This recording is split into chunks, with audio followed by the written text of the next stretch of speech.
What's up, people? Hotep Jesus. We're back. Another wonderful conversation. Another wonderful, sharp conversation. Today we're gonna tech geek out today. Um, I didn't set this screen up that you guys are seeing here. This is my old screen, and I forgot I had to adjust this screen because I had new screens. But whatever. Hotep Nation's on a mission. 2022, we're on a mission to promote homeschooling.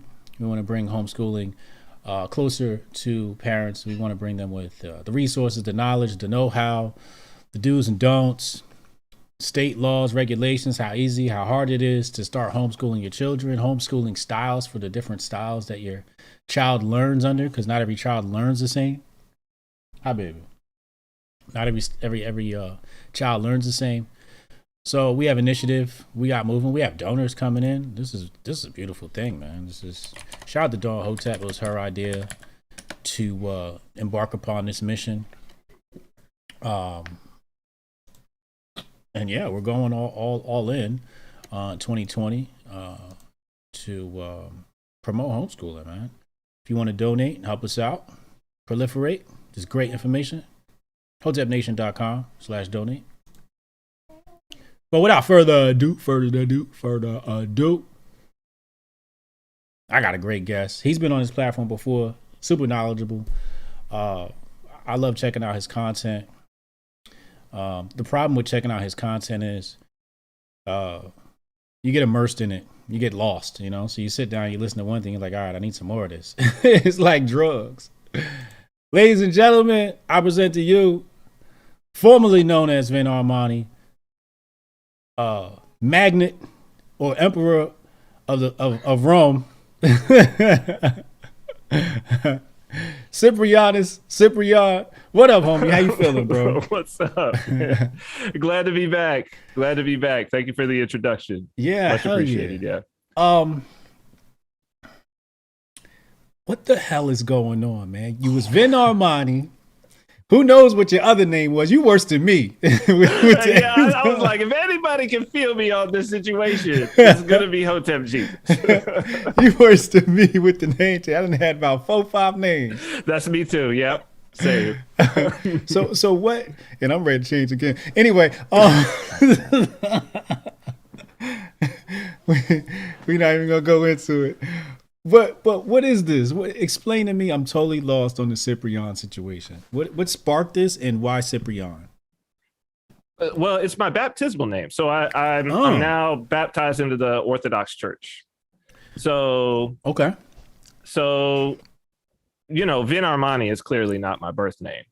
Right. And it's a name that I adopted at a particular point in my life, kind of the gigolo TV, like all that. And before that, I still went by another moniker. So I haven't used, like, personally and professionally, I haven't used my birth name really since I was about 19 years old.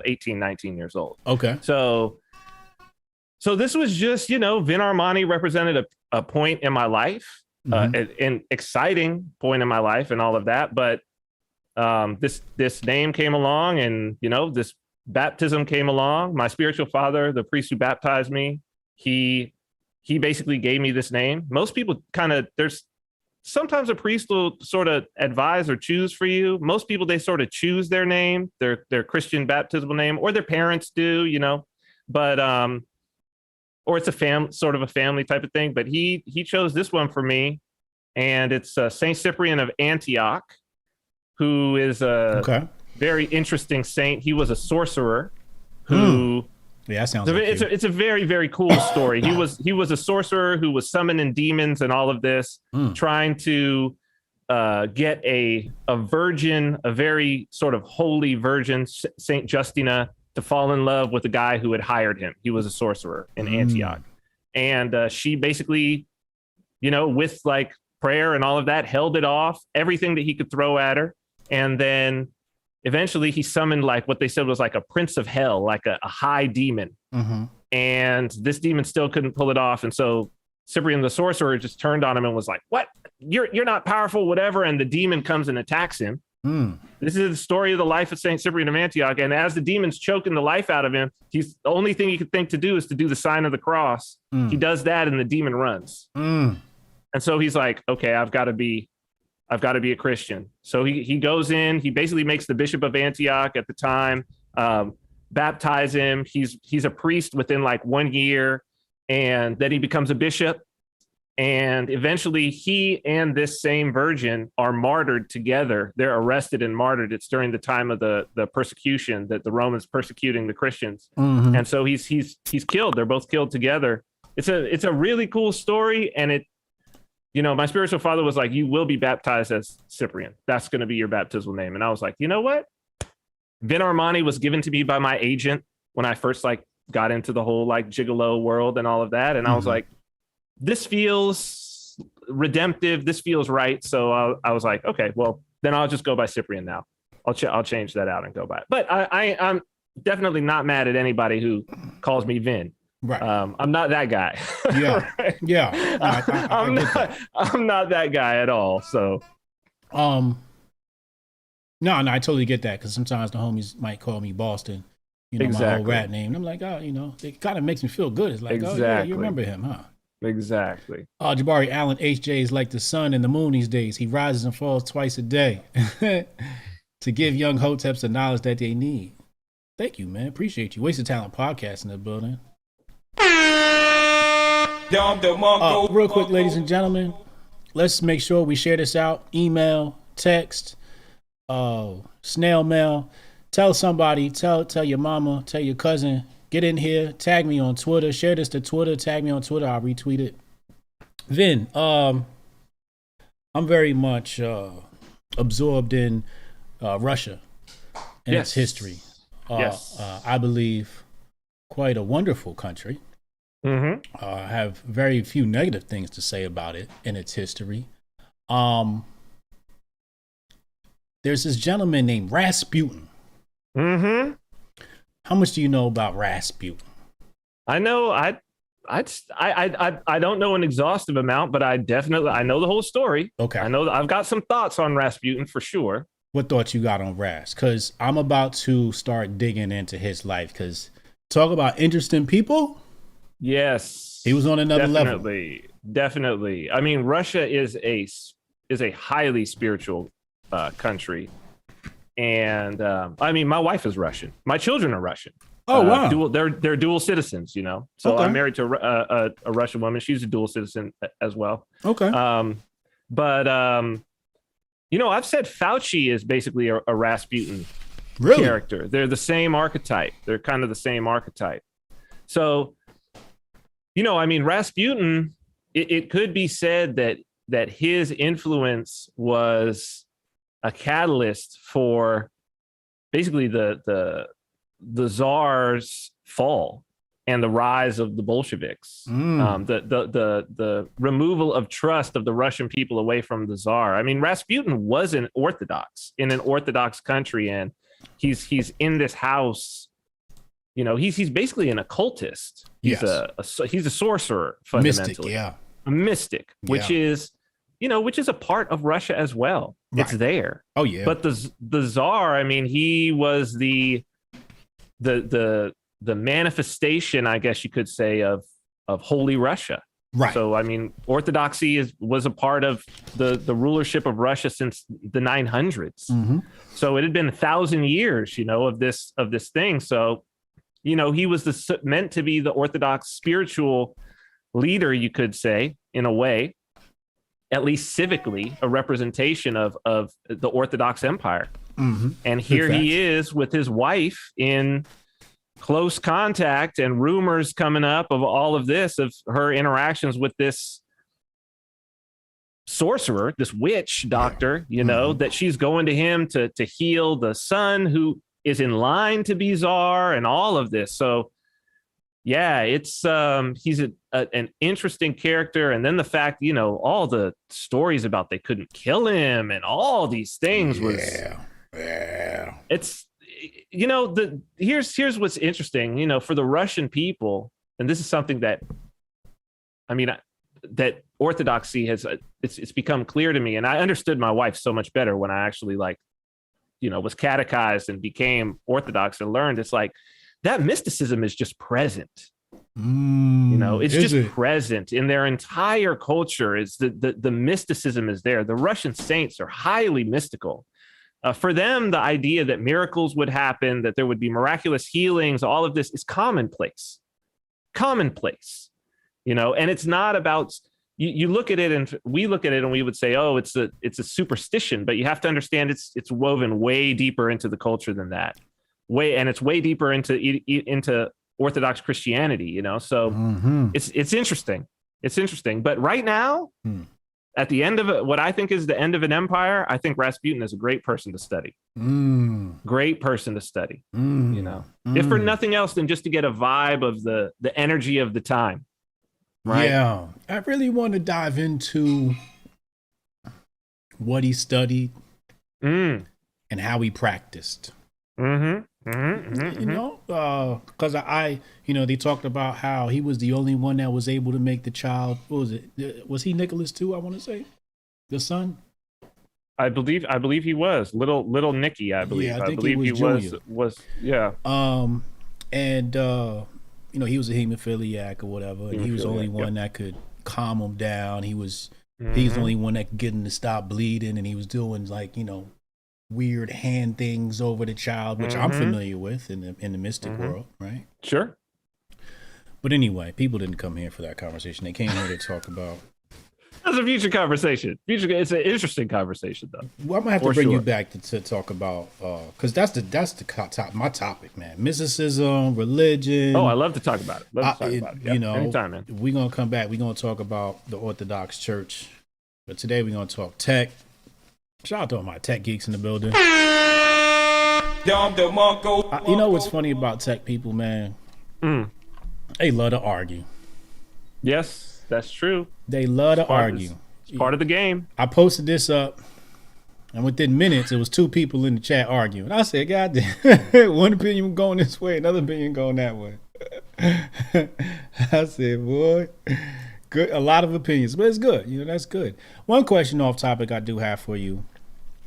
While we're in the midst of this demic, shout out to Demic. Yeah, yep. What's it like in Saipan? Is it, because over here it feels like Nazi Germany. Obviously, I'm being hyperbolic, but it's quite totalitarian. What's it like out there by you? It's interesting, you know. On paper, it seems like to the outside world, I think people might look and be like, "Oh, there's restrictions happening there and everything," but on the ground, things are very different. But that's the culture of this place. One of the guys who came here from California, two brothers who lives here, one of them said he called Saipan and the Commonwealth of Northern Marianas, he called it we were calling it like a client state, sort of like a client state of the U.S. because they just basically, most of the income for the government comes from the feds, federal grants, all of this, almost all of it. So it's kind of like a government welfare, but it's just basically it's a client state, right? So he called it a theater state, which goes back to sort of this Russian idea of the Potemkin village. It sort of is a Potemkin village. So on paper, it seems like they're doing a lot of CDC guideline stuff and WHO, and we got 93% of the population vaccinated. We got this and that, and it's like, well, the governor is also, there's articles of impeachment for him right now for fabricating records, his own records. Like literally right now, they're impeaching him. Wait, and that's just he was allegedly supposed to get the hat trick shot, and it turns out he pulled Aaron Rodgers.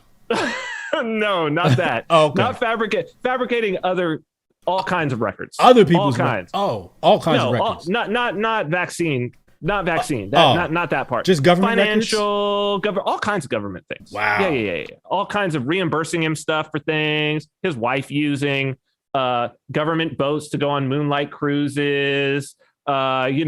Them having all these bodyguards that would just take their kids to school and all this stuff. He was running a pig farm at his house, and he was charging the government for $15,000 a month in water bills for the utilities, all of these. So they're impeaching him, right? And it's just like, look, that's something that happened here It's part of the culture, whether for good or bad. So it's like, take everything you read with a little bit of a grain of salt of what's actually happening on the ground, you know. But there's a lot of theater. Let's just say it like that. That's inherent within socialism.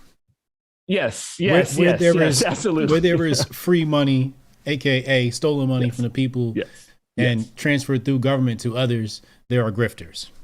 Yeah, and it's a supreme grift because, you know, at least, let's say when there is government handouts to the states or whatever, or people living in the mainland, at least the people in that region, there are people who pay taxes to the federal government. So they might be able to complain and be like, these are my taxes is going to something that I don't want. But here, we don't pay taxes to the federal government.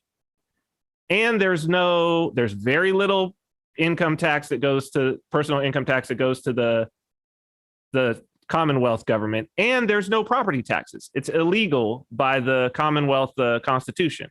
So the money that comes from the federal government is truly free money.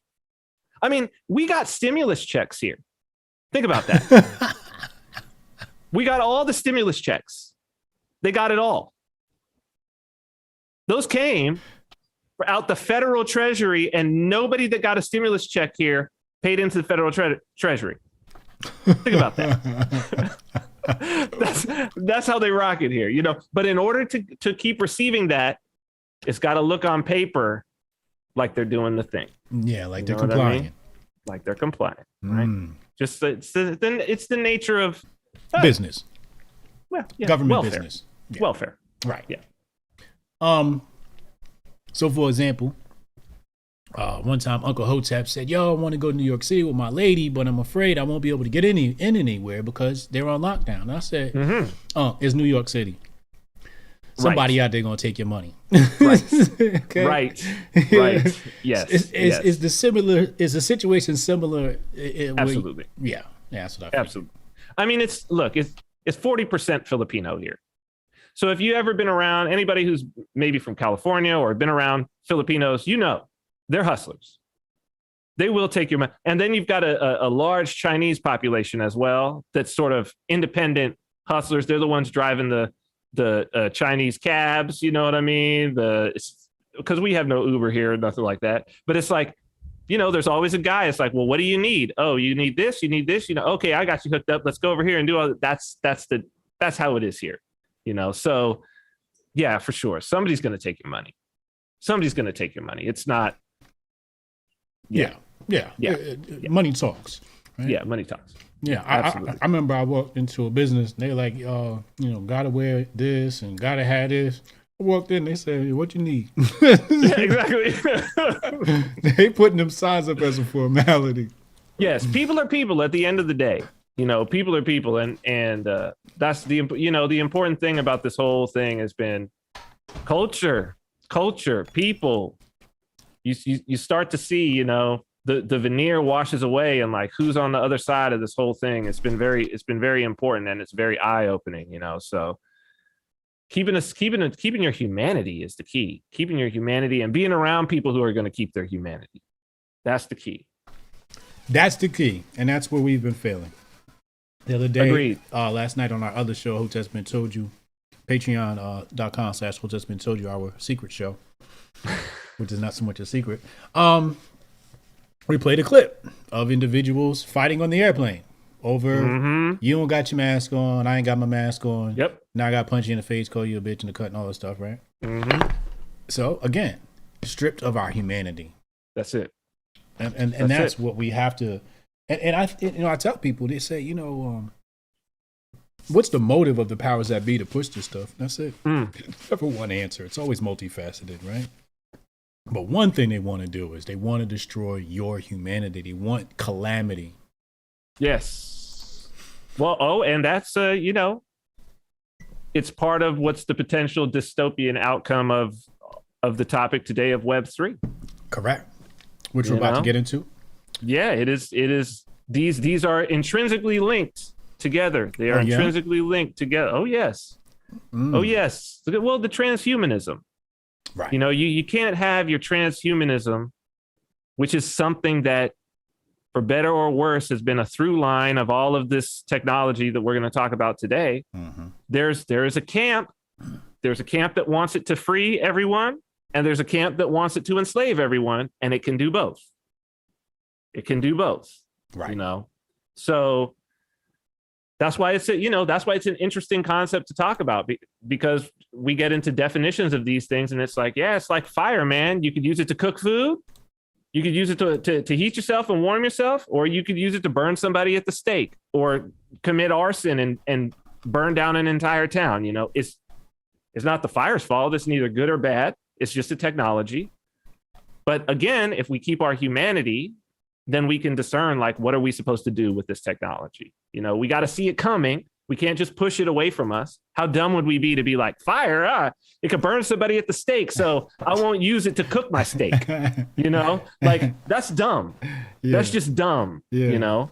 But at the same time, we can't just be like, oh, fire can cook a steak, so therefore I don't need to be careful with it. I don't need to think about it. It's all positive, and who cares if it can be used for arson and all of this, right? You got to have the balance. You got to have the balance. Absolutely. Responsibility. Ken and Hotep, salute, late to the party, coming through to show some love. And here at Fire Convo. Appreciate you, homie. Ken and Hotep in the building. All right, people. Let's do it, man. Let's dive into the juice. I'm sure everybody's showing up. We gave everybody time to get here. Oh my God, the DMs I'm getting right now from people with internet drama. So, Lord have mercy. Let me close this. I try not to even explore this place. So Cyprian writes on December 23rd, 2021 at 4:35 p.m. my time. Web3 is a buzzword, and 95% of what's labeled Web3 will be an investor trap / scam. Oh my God. I'm on high alert. Now, before I finish reading this tweet, anytime I come across something new, I don't co-sign it or diss it until I know at least what I believe 60 to 70% or more about the subject matter. Good. Right? Like, I need to know a lot. I need to feel like I'm 60 or 70% of the way there, even though I might be 40% or 20%. If I feel like I'm 60 to 70, I might start talking about it, right? Good. I seen this NFT topic. We're going to talk about NFTs. I saw this Web3 topic. And I went and I typed it into the internet browser. And I said, well, let's see what the powers that be say. Now they not saying what you said. That's correct. Wikipedia said, and I want you to tell me where they're wrong or correct. Go ahead.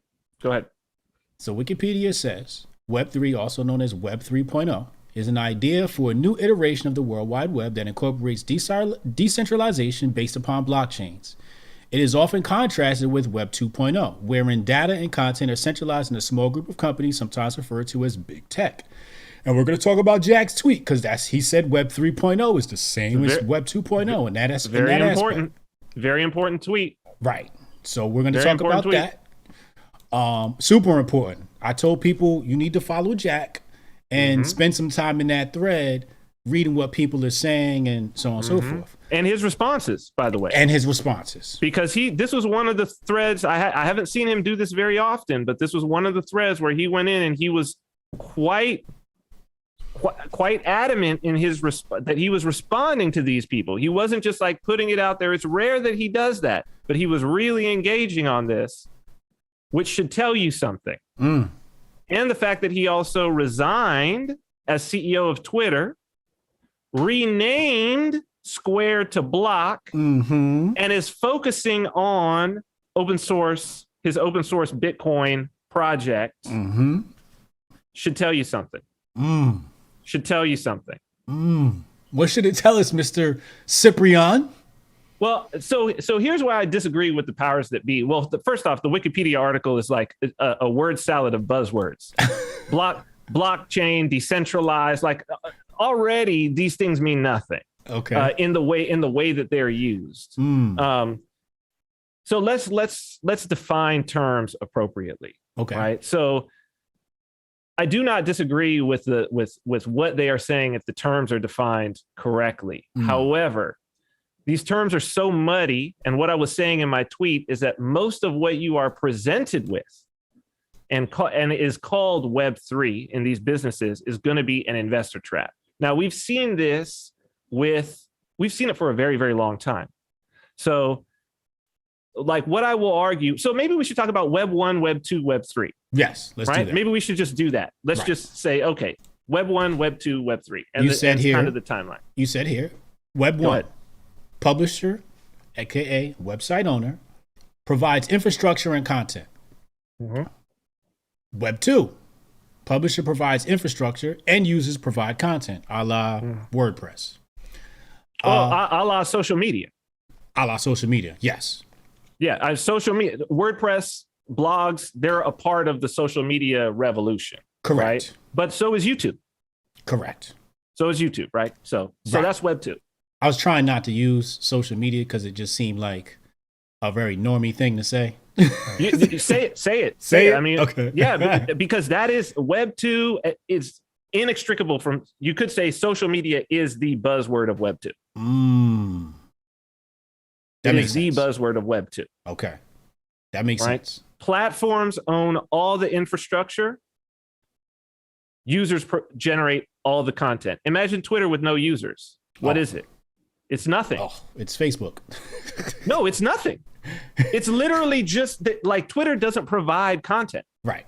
Even the content that they curate is coming from other Twitter users. Is UGC. Right? Even when you go to your trends and all of that and they curate, it's all from the users, all user generated. So that's Web 2.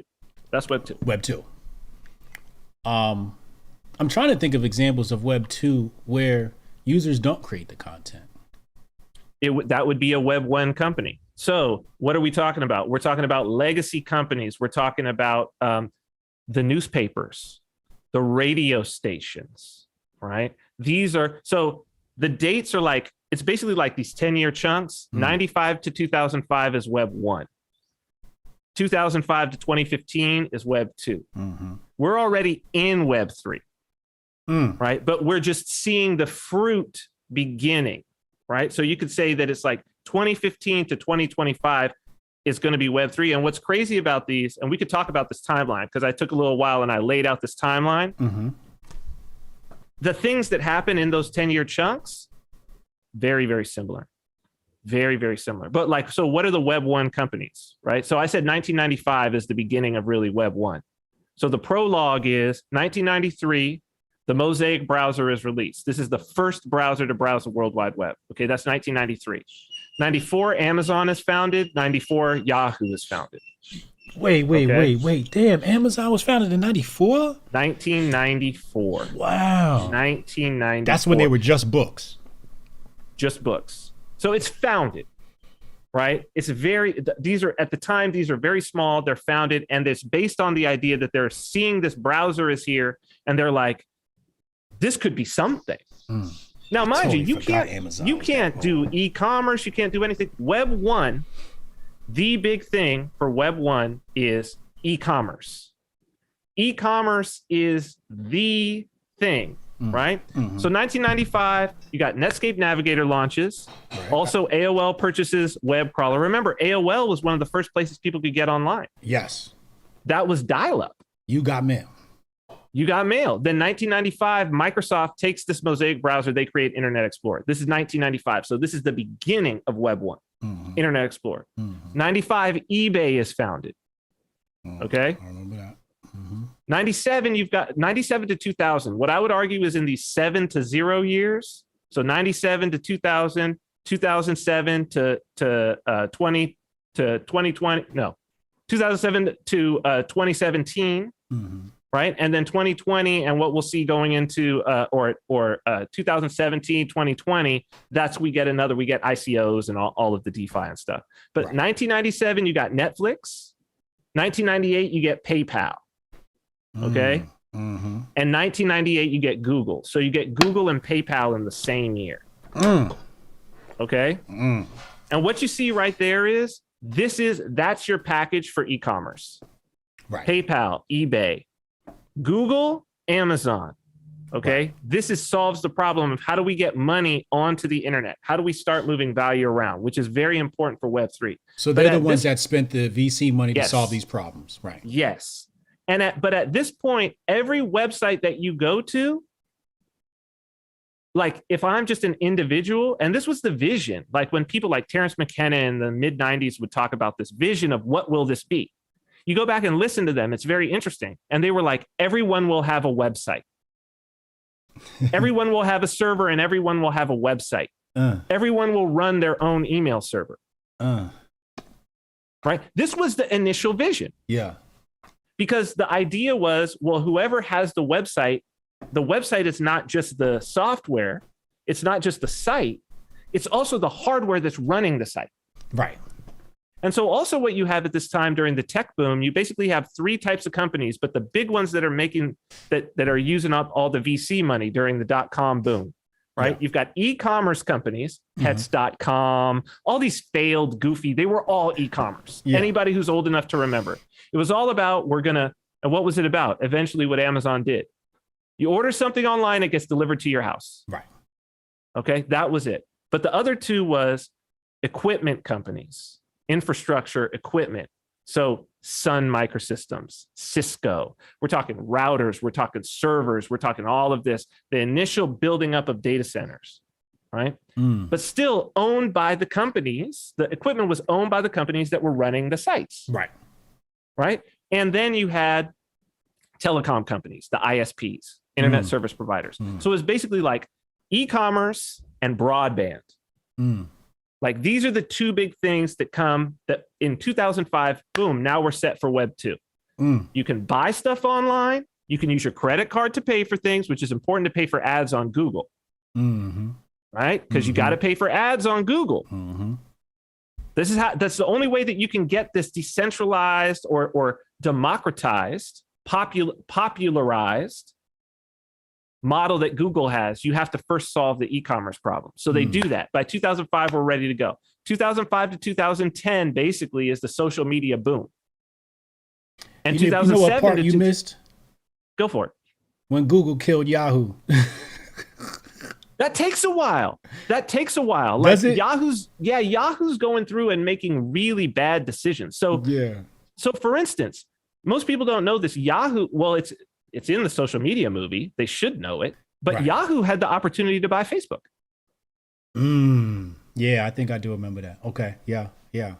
And as a matter of fact, Zuckerberg was not wanting to sell, but the venture capital firm had said, if Yahoo offers this number, you have to sell. And if not, you don't have to. He made that agreement. He went in and that was the number they had agreed to. At the last minute, Yahoo tried to lowball him and Zuckerberg walked out. Wow. Okay. Yahoo made a bunch of that. They're their own mistakes. Worst enemy. Yeah. I mean, they bought broadcast.com from Mark Cuban for like $1 billion or something like that. They never put anything on it. They made Cuban a billionaire. Yeah. It was it was like the greatest domain squat ever. Yeah. They did tons of bad moves, right? Tons of bad moves. They had the opportunity to do so many things, but they blew it, right? Yeah. So 2005, YouTube. Okay, YouTube is 2005. Purchased by Google, 2006 for $1.65 billion. Also in 2005, see, this is where Google beats Yahoo. Google beats Yahoo because Google makes good purchases. Yahoo makes bad purchases at the same time. Yahoo's bigger than Google at this point. Right. So Google buys YouTube. Come on. Amazing. Okay, $1.65 billion. Google bought Android Inc. the same year. They bought Android for $50 million. How has that paid off? Not only was it $50 million, but all of the founders came over to just work on the company now to become employees. They've called it the greatest business move that company has ever made. Android was bought for $50 million. $50 million. I'd put together a raise right now to purchase. Well, this is part of the point, right? Part of the point is that what's going on, why we have to see these trends and have vision and taste. Yeah. So entrepreneurs have vision, but you're an entrepreneur with vision and taste, right? So like you've got taste in that you're like, I hear something and I know what's important. Even as we've had this conversation, right? Yeah. That it's like, I hear this, I know it's going somewhere. Right. Right. So it's about seeing the trends. Right. You get these VCs, man, they're seeing a trend. Web3 is a trend, right? 2005, what else? Xbox Live, okay? 2 million users in 2005. I loved it. I got called N-word so many times on there. Loved every Founded moment. in 2002. Now, this is a big and important story. People don't associate the Xbox and PlayStation networks with the web. But what you have to understand is that they are everything is being delivered on those networks with web protocols. Correct. This is very important. Your mobile apps, your smart TV, your Xbox, your PlayStation. It's important to understand that these are all dealing with web protocols. It's important to understand that they are as much a part of the web as other websites. Okay? So when we tell the story, and that's why metaverse is part of this, because the metaverse is going to be delivered in that way as well. Right. So, and we could talk about that. We actually could go back. A lot of people don't know this. The virtual reality has been a part of the web since the beginning. Yes. People can go, VRML, Vermal. There has been a virtual reality standard and 3D navigable websites since the mid-90s. That's true. That's very 94, 95. It's been a vision that eventually, this isn't going to be pages, that eventually you're going to walk through this thing. That's been the vision from the start. From the start. And the technology is just catching up with it. Right? Now, is that a good vision? Like, it's being hijacked by one of the worst people you could possibly imagine. Right? So 2006, Twitter is founded and Facebook opens to all the public.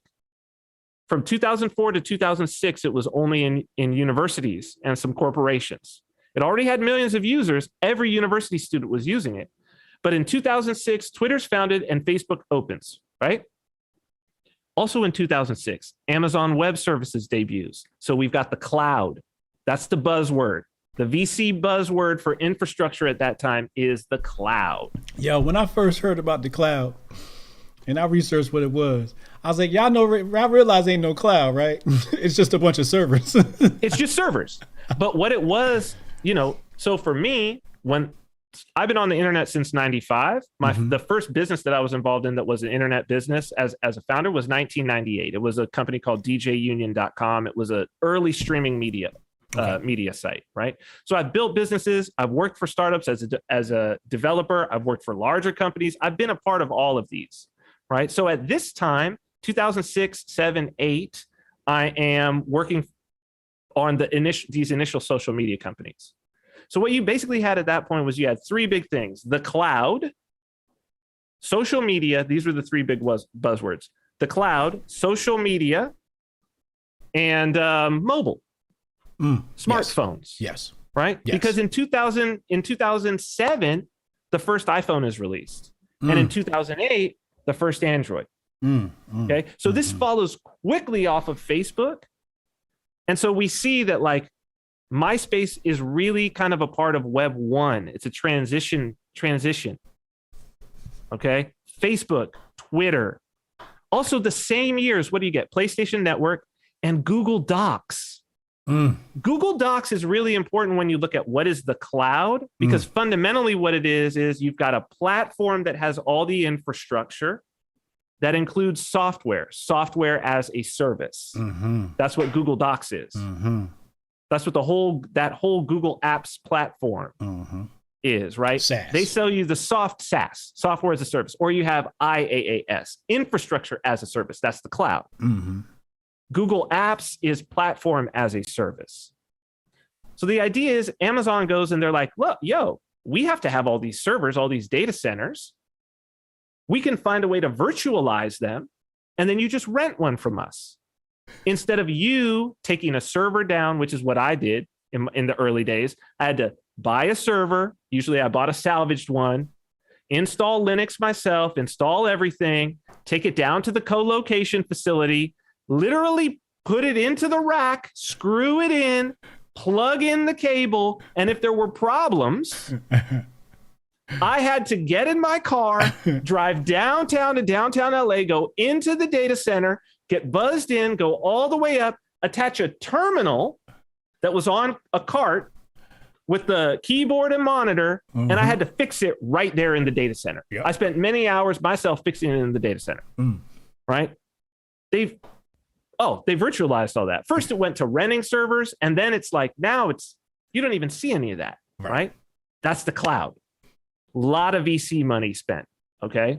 So then you have 2007 to 2010, it's the apps, the app boom. So if you were like, I've got an app, remember that? Everybody's like, I've got an app, I've got an app, I've got an app, I've got an app. And it was like, all you had to say was the word app. Yeah. And the money was like, let me just throw the money at you, right? Say app, say social media. Oh, it's social media? Social media like MySpace, right? Yes, like MySpace. Put a U or a my or a something like that in front of the name and just throw the money, right? So this is why I say you got to be careful, because the smart grifters, and there are many, are just going to be out here grifting on the name. Right. And that's what Jack is talking about.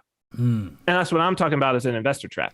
It's not to say that there weren't legit companies. Oh, there were tons of legit companies. But if you compared seed capital, how much seed capital and a Series A funding was spent on companies that were grifting off the name as compared to those legit ones, it's 100 to 1 on the grift. It's 100 to 1 on the grift that never became anything, complete vaporware. And this is true throughout all of them, right? So 2007, right, we've got the launch, and then 2008 begins what will be the next step of the Web3, right, which is the Bitcoin white paper is released. Okay. What year is that? 2012? This is 2008. 2008. Okay. Bitcoin goes live 2009. 2009. Okay. Right. So 2010, basically the big cloud. So we've got Google App Engine in 2008. 2010, Microsoft Azure launches. So the cloud piece is basically solidified. Okay. The big players are all in the cloud business by 2010. And after that, it's just iterating. They know what the business is, all of that. Okay. Right. 2012, important for Internet of Things, the first Raspberry Pi is released. So this is when people start working on Internet of Things stuff. This is when we start to see the drones pick up. Right. This is when we start to see smart devices pick up, all of this. What's important to note about all of these moments or all of this time and where capital is going is always going towards disruption. And by disruption, what it means is that whatever solution a company has, whatever problem they're solving using these new technologies that are many times just put in buzzwords, they can do it significantly more efficiently, either because they're not bound by certain regulations. The technology allows them to do it in a much more efficient and cheap manner. And therefore, if they can receive the same market share, their costs are so much significantly lower that there's so much more profit. And that's what the venture capitalists are after. Okay. So this is where the user generated content becomes very important, because really, I mean, how much does YouTube profit shares, but YouTube doesn't really pay up a little bit, right? They take 30% from you every time somebody. This is what I'm saying. This is what from your super chat. Think about that. Right? Think about that. Also, what do we have at the same time that goes along with the iPhone? iTunes. Right. Okay. Right. iTunes. So digital sales of digital items, digital products. Okay. And podcasting and all of that. This is, they have to have the infrastructure. It takes an incredible amount of infrastructure to do this, but they're no longer paying for the content. They're no longer paying for the content, right? That's very important. That's why these profit margins are so high. And what's interesting is so I was working for a company. They started out they called themselves My AWOL. This is in 2006. I was one of the founding developers over there, like one of the first developers. Then they renamed to LP33.tv. This was in between MySpace and Facebook was released while I was there. Okay. And it's interesting if I go back to the things that they thought were important when they were building, but they had a huge, and they were spending a ton of money on their content department. They were creating content for a social media site. Think about that. They're spending an exorbitant amount of money going to these concerts and South by Southwest and producing videos every day and interviewing artists and doing all of this stuff. Now we would look at that and we would go, no, why would you? Of course, that doesn't make any sense. Why would you spend money on that? The users will do it for free. Well, there weren't any users yet. The iPhone was released while I was there. So imagine this. I mean, MySpace was mostly a desktop thing. Right. Yes. It wasn't until you didn't have real social media until you get what we have now. This is the social media generation. Yes. Right. Nobody looking up from their phone. Right. That's how they get you all the time. Right. They want you more. Right. But that's how they get you so much more, because it's mobile. Where mobile you say you worked data. at?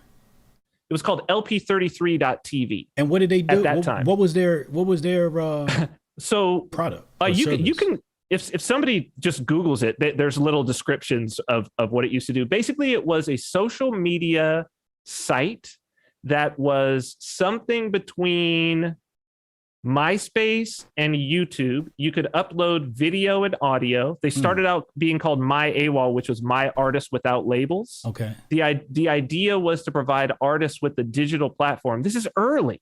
And they were making they were creating a social media company and creating content. Yeah, but nobody knew what a social media company was, bro. That's what I'm trying to say. Okay. We were using the term social media, but nobody knew what it was. This is 2006. Twitter was just founded. Right. I'm telling you, I was working there when Facebook was released to the public. I was working there when the iPhone was released. Like, nobody knew what this was going to be. Yeah, people were still on the T-Mobile sidekick, and all we had was AOL.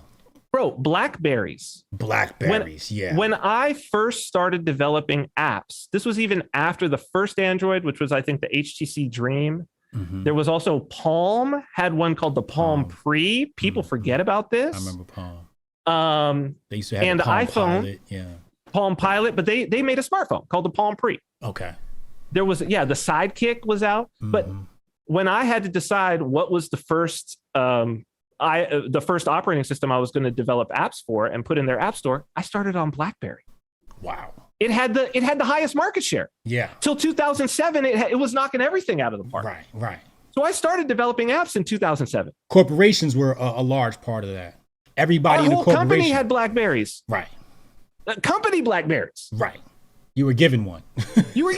Yes. Right. So this is people got to go back and understand that this is when capital was flowing to social media, but nobody knew what social media was going to be. This is the same thing as e-commerce, right? That all the companies that failed, pets.com is the prime example. But there were so many. You saw these dudes on scooters with whatever thing, and there was all this money and being thrown, the dot-com boom and all of this, and it was all at e-commerce because we're going to do the e-commerce thing, right? But nobody knew, what is that? Right. The same thing happened with social media. The same exact thing happened, right? So 2013, Bitcoin goes to 1,000 for the first time. This is really the beginning, Web3. So you notice it's 2 years before, 93, right? 93, Mosaic browser is launched. 2005, I say, is the beginning of Web 1. 2003, Friendster and MySpace are launched. 2005 is the beginning of Web 2, right? And what I say, Web 2 is social media, right? So it's the 2 years before. 2013, Bitcoin goes to 1,000 for the first time. This is when Bitcoin's on everybody's radar. That's the first time. Right. First time. And in 2014, Ethereum launches. And also in 2014, Facebook buys Oculus. And Amazon buys Twitch. Okay. So very important, because the live streaming aspect of this is absolutely crucial to understand. to understand the connection between live streaming and what they want to do with the metaverse, always on. Was it called Twitch then, or was it called Justin.tv? No, it was called Twitch when Amazon bought it in 2014. Okay, so Justin.tv was before. Right. Yeah, was before. Okay. And again, that's a prime example. They didn't know we're going to do live streaming. Okay, what is live streaming? We don't know. We're going to attach a camera to our buddy's head, and it's just going to follow him 24 hours a day. But you see, this is the beginning of the idea of Web3. Okay. Part of the idea of Web3 is always on and a continuous interaction. Well, this is what the slave side wants, okay? The side that wants to enslave. Okay. What Meta wants. Right. Where you never leave. Every waking hour is spent in interaction with the network. And it's a two-way interaction. It isn't passive. It's active. Your participation in it, manipulating, working through it, interacting with it, not just reading something, right? But taking active action. And it's a live stream. People should understand it's just data. Don't get it like twisted that, but it's not video on a camera. It doesn't matter. The machines don't see it. They see it as data, streaming data, which is, again, why Xbox and PlayStation is important here. Because in that case, while it will carry your voice, and the idea in the metaverse is that it probably will carry your voice as well, live, it's much closer to what you've already been doing with your PlayStation and your Xbox. Okay? So is that it's data streaming of your avatar being moved through this world. What's changing is the controller that's moving it through the world. Okay? But this has already been here. This is what people need to understand. It's not far-fetched or science fiction. It's just an iteration of where it's already been. Yeah, absolutely. Okay? I was playing with this when I was a kid, yeah. Exactly. So this is your Web 2. The buzzwords, social media, mobile apps. This is the beginning of live streaming as well. Okay. Facebook Live is considerably, when is Facebook Live? Facebook Live is considerably before that. So I think that's one of the, or maybe it's later. I think it's 2020. Yeah, it's 2016. So 2015, this is the beginning, I say. MIT Media Lab begins the Digital Currency Initiative. So this is where the CBDC was made.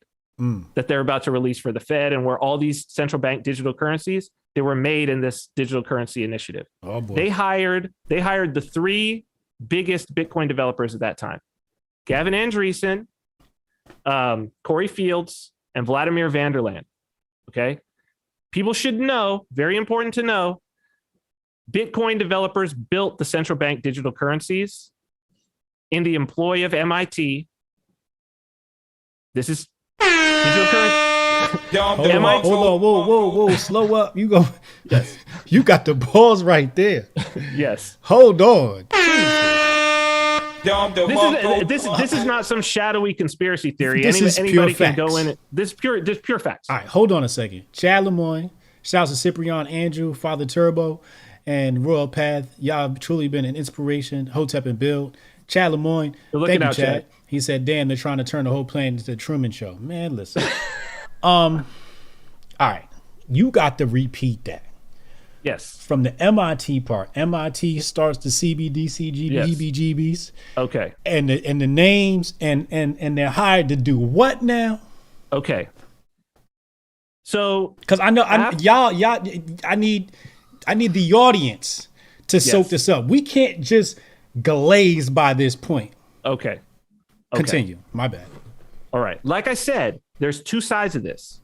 Right. There's the free side and there's the slave side. Correct. Okay. This is important for people to remember. It's just a tool. These are tools. How you interact with them is what's going to determine whether you're a slave or whether you're free. And it's always been this way. Okay. Whether you're like Hotep Jesus, where you're like, it's not enough for me to know 20%. I got to know enough. That's how you be free. Yes. Okay. The slave is the one who's like, looks good. Bye. Okay. There's two sides here. Yes. Okay. Yes. So also like the deep web, right? Deep Web created by Charlie Indigo Alpha, right? And could be used for bad. Could be used for bad. Could be used for good. It could be used by WikiLeaks to expose government corruption and to protect whistleblowers. Correct. Continue. Right? It's a tool. These are all tools. Okay, so we said 2013 Bitcoin goes to 1,000 for the first time. Right. This puts it on everybody's radar. Okay. 2014 Ethereum is launched. Ethereum, they're smart about their funding. They do a pre-mine. They have an Ethereum foundation so their developers could get funded. The problem that Bitcoin has always had is that these developers, since the time of Satoshi Nakamoto, were basically volunteers. It's open source software. They're not necessarily getting paid. They're not selling the software. Okay. So you got to find other ways to get paid. They tried to start something called the Bitcoin Foundation. They've had so many of these that I get them confused. They tried to start this in 2014. It failed. Okay, it failed. The idea behind it was they were going to get donors together. They're going to have this foundation. They were going to be able to pay these developers to do this full time. 2015, the MIT Media Lab. Okay. Wait. Stop. Yes. Stop. If Bitcoin is developed by Satoshi, why does it need new developers? Yes. Well, every software has bugs. Okay. So if you go and you look at if you go to GitHub and you look up Bitcoin Core, there's commits, there's changes to the code that have happened in the last week. Okay. There's thousands upon thousands of little bug fixes, improvements. You're saying that you have the blockchain idea of Satoshi Nakamoto, allegedly, which is technically based upon the NSA SHA-256 algorithm. Correct. Right? Okay. But the intermediary between... the software to run it. Thank you. The software. Yeah, that's the intermediary between you... Between who is the software between? It's the software is the node software that every node is running that's communicating with itself. Okay. So it's an it's a executable application. Right. So the same as any application that you have Microsoft Word. Right. You have Zoom. Yeah. Right. Now, Zoom updates all the time. Right. Right. You get updates to your Zoom all the time. Right.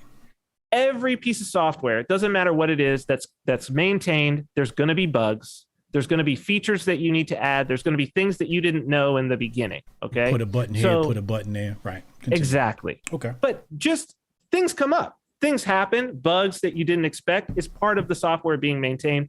And now that it's hit in 2013, it hits $1,000. It's like, oh, this is a really valuable network. The people who are making the software need to be full-time on this, and they need to be highly talented to make sure that it keeps running and we address bugs, et cetera, right? So they can't figure out necessarily how to do this. Gavin Andreessen is the one that the keys are basically handed over by Satoshi Nakamoto to Gavin Andreessen.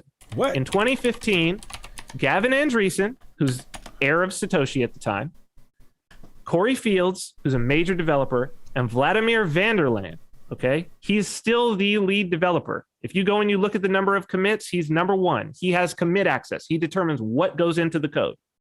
Okay, what's in the software. He's the last point.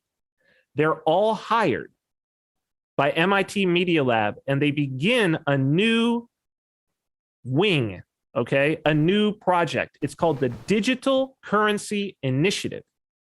Now, when this is announced, what they say they're doing is they're hiring a bunch of talented open source developers, and they're putting them in academia. They're finding a way to fund them because Bitcoin is important and Bitcoin should be kept running. And this is like almost like a public service, like a common good. This is how it's presented. Okay. Now, and again, these are just facts. The head of people can go and look at the head of the Media Lab, Joy Ito, ITO, introducing these three gentlemen and introducing the Digital Currency Initiative. I believe it's April 2015. You could find the video. It's no problem. Just look up Digital Currency Initiative, begins video on YouTube. You'll find it. No problem. Joy Ito was forced to resign as the head of the MIT Media Lab. Some people may remember this because why? Because Joy Ito had been accepting payments in the millions of dollars from none other than, drumroll, Jeffrey Epstein. And he had hidden the fact that he was doing so. This is after Epstein had already been convicted in Florida on the first set of cases. What is he sending her money for? Well, there's emails. In one of the emails, it says, here is money coming from Bill Gates, but please label it as coming from Jeffrey Epstein. This is public record. You could go New York Times, Washington Post, no problem. Okay? So you say at the time, why are they investing in the Media Lab? What are they doing? People were like wondering, like, what are they doing? What are they doing? Until in 2020, the Federal Reserve announces, oh yeah, the Boston Fed, in conjunction with the Digital Currency Initiative, remember, run by the lead developers of Bitcoin, have developed a central bank digital currency.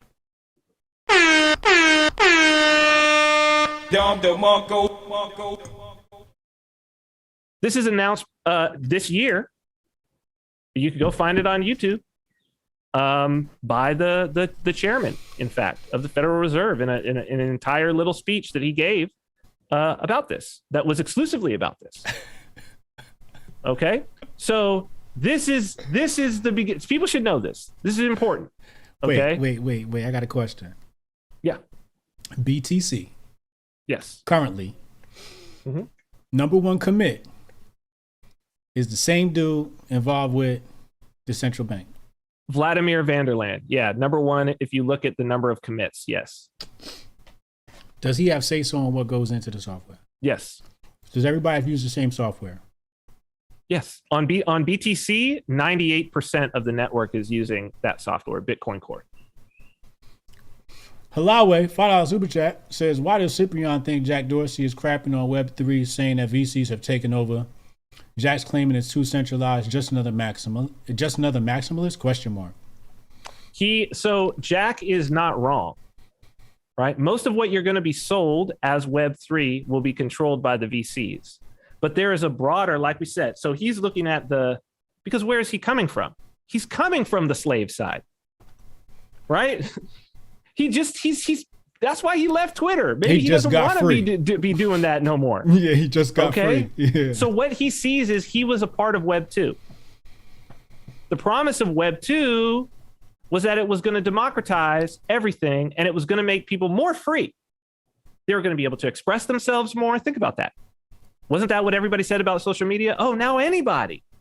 And, WikiLeaks coming out and all of this. And it's like, yeah, now anybody can. And in some ways it has, right? Because although the powers that be would like to push particular narratives, there's pushback. There's the truth. And although there is censorship, it's whack-a-mole. The truth is going to get out there. Somebody's going to tweet it. Somebody's going to this, that, the other. You know what I mean? That's how I get my news from social media. Right. That's how you get the truth. So it's like there's two sides. What he's looking at is venture capital.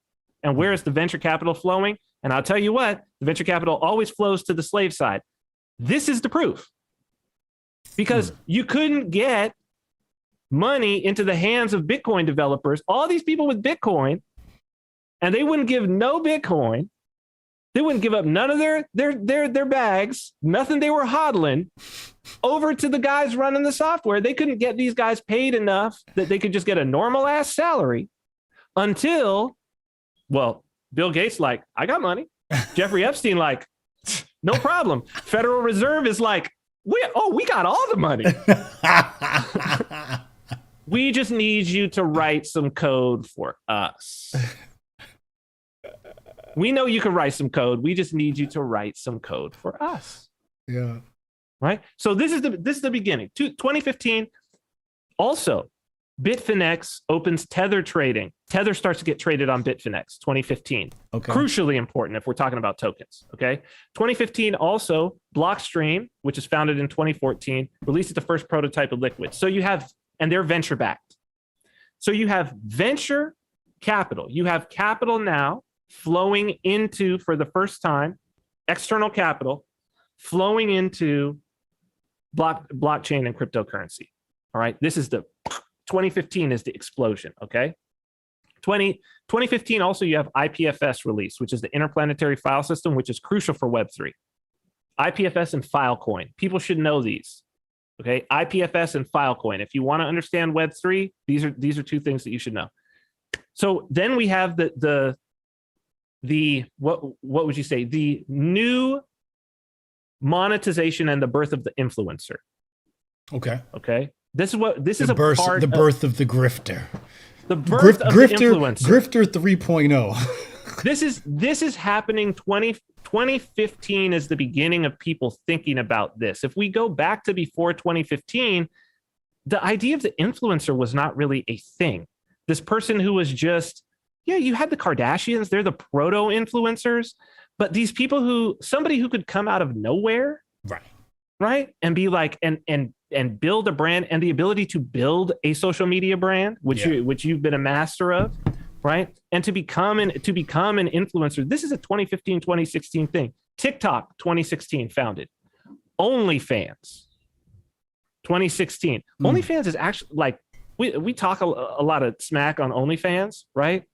But it's really an important, if you look at like monetization, if you look at as a business model, it's groundbreaking.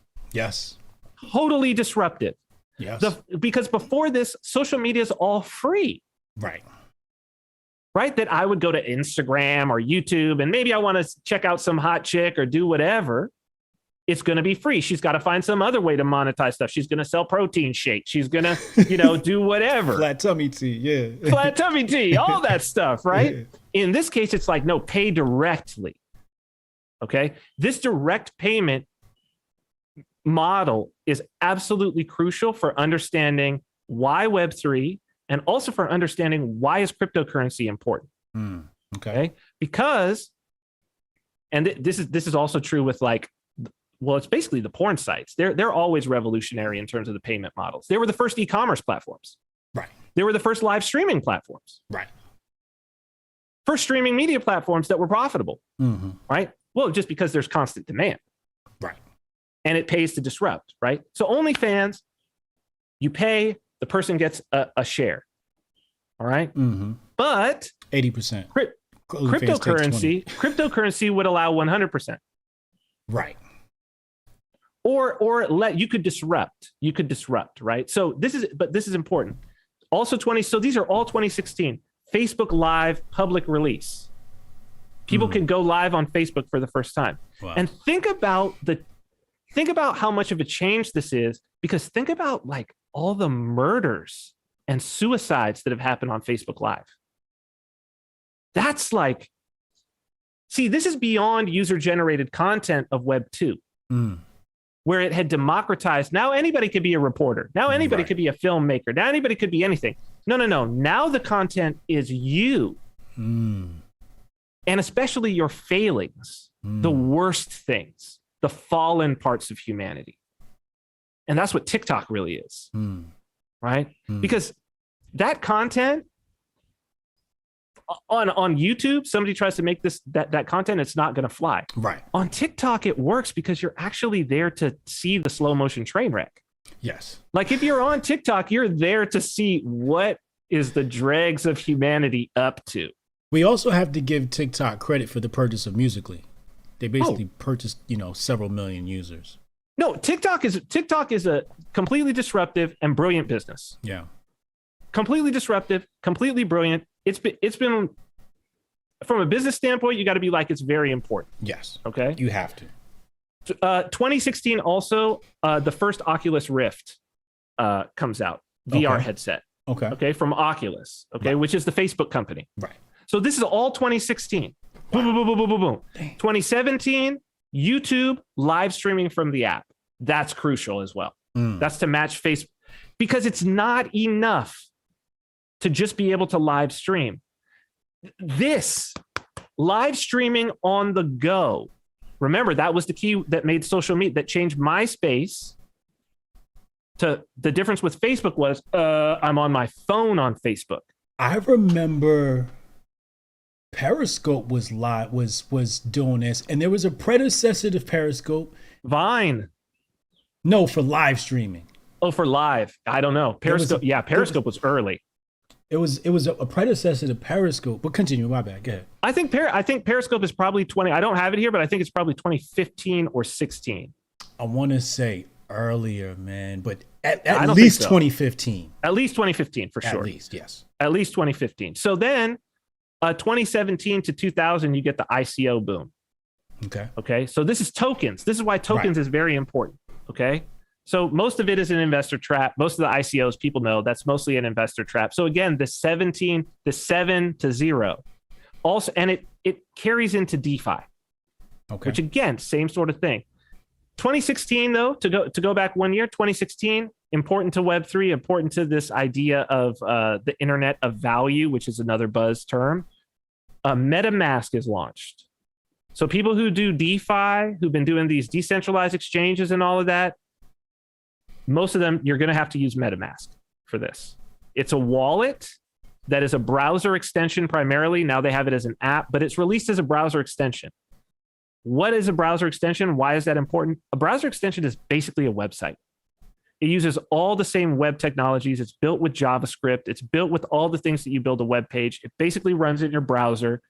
You can do all of those things in a web page, but this sort of it's kind of an embedded web page that sits over other web pages and can communicate with the web pages that you have. This is absolutely crucial for Web3. Absolutely crucial because it changes what the browser is, right? And what we're moving to is we're going to move away from apps, mobile apps. We're going to move straight to the browser, right? We're already seeing this with some live streaming platforms. Like there's a lot of these live streaming apps that are just like in the browser. Yeah. You don't download Zoom or anything like that. Like it's just in the browser. Right. You can do everything in the browser. You can scan a QR code. You can have location. You can do all the things that were only available to mobile apps is now catching up with the browser. Part of Web3 is a single interface. So everything, so it's just that you're just looking at a browser. You're not shifting between apps. You're not doing any of that. It's one interface. Now, whether that's around your face or whether that's just on your phone, that's what we're going to move towards. So basically, apps will be replaced with shortcuts to destinations. Basically. Okay. Yeah. So because you can run the app as fundamentally a website on demand. Yeah. Right. So you don't need to hold it. You can download it, which goes along with the 5G because you have enough speed that it's like, who cares if it's 30 megs? If the app is 30 megs, that's 1 second over 5G. So why would I download it onto my phone? Right. I'll just get it on demand when I go to the site. Right. So I'll travel. So shortcuts, exactly, like bookmarks. Okay. And these, so just like podcasts, the original term for podcasts comes from iPod. And the reason for podcasts, I was part of a podcast ad insertion business. That's what I have one patent that I'm listed as an inventor on, and that's what it's for, inserting ads and dynamic ads into podcasts. What were podcasts about? There wasn't enough broadband for you to stream. Most people didn't have mobile connections. So if you wanted mobile, if you wanted to listen to something on the go, you attached it to your iTunes, your iPod, you attached it to your iTunes, and then it downloaded, time shifted, and then you could listen to it on the go. Right. That's what a podcast is. Now we think a podcast could be live or whatever. That's not what the word comes from, right? It's a time shifted idea. That is a technology that is a bridge technology because we just don't have the infrastructure. Okay. Right. So this is really the same thing. Is that those mobile apps are bridge technologies because we didn't have the infrastructure to deliver these apps on demand. That makes sense. So an app is basically the podcast version of software, time shifted. Whereas Google Docs or Google Apps, you don't download the word processing software. It's served to you on demand. In what? In your browser. Right. And I love it. So for instance, right now I've got a fork of a very cool wallet for eCash called CashTab that this is what I've been working on a daily basis. It runs right in the browser and it does everything that a cryptocurrency. It scans QR codes, it does all of that, and you just go. People could go right now, wallet.badger.cash, and you're going to have boom, that wallet is going to pop up, and it's a cryptocurrency wallet, just in the style of MetaMask. Okay, and what currencies does it hold? That's eCash, only eCash, which is a fork of Bitcoin Cash. So it's XEC. Oh, shit. So this was, it's very cool. It does tokens, it does the whole nine. So I'm working on that, and I'm working on Bitcoin Cash, those two, because they have some very, very cool things that you could do with tokens, right? So needless to say, there's your wallet. If you have that on your mobile, it looks just like an app. You can scan a QR code, you can do the whole nine right in the browser. Why do you need to download an app? And isn't that the hardest part about getting somebody onboarded to cryptocurrency? Yes, you got to download an app. So imagine that you didn't do that. And even so, what I've really got that's very cool with this is scan a QR code and it just fires up, right? Because on both iPhone and Android, you just use your camera to scan a QR code. If it sees a URL, it just goes right to it. Oh, on demand. Right. And you leave that site, whatever, but in your browser history, and you can lock it if you want. You can lock it so it requires your same phone PIN code and all cool things. Right. Right. But it remembers it. So if you go back to the site, just like a cookie, your browser will retain it. So you never have to download. So this is an example of what Web3 is, right? So when I said, about the infrastructure and the content, what's happening now, what we have, 2018 Uniswap launches, that's used with MetaMask. 2020, the Filecoin mainnet launches. Filecoin raised $200 million in 30 minutes in 2017. One of the biggest ICOs. You know what one of the other biggest ICOs was? Legit ones? It actually wasn't legit, but it turned out to a legit company. Telegram. A lot of people don't know. People use Telegram, but they don't know that most of Telegram's capital was raised in an ICO, an initial coin offering.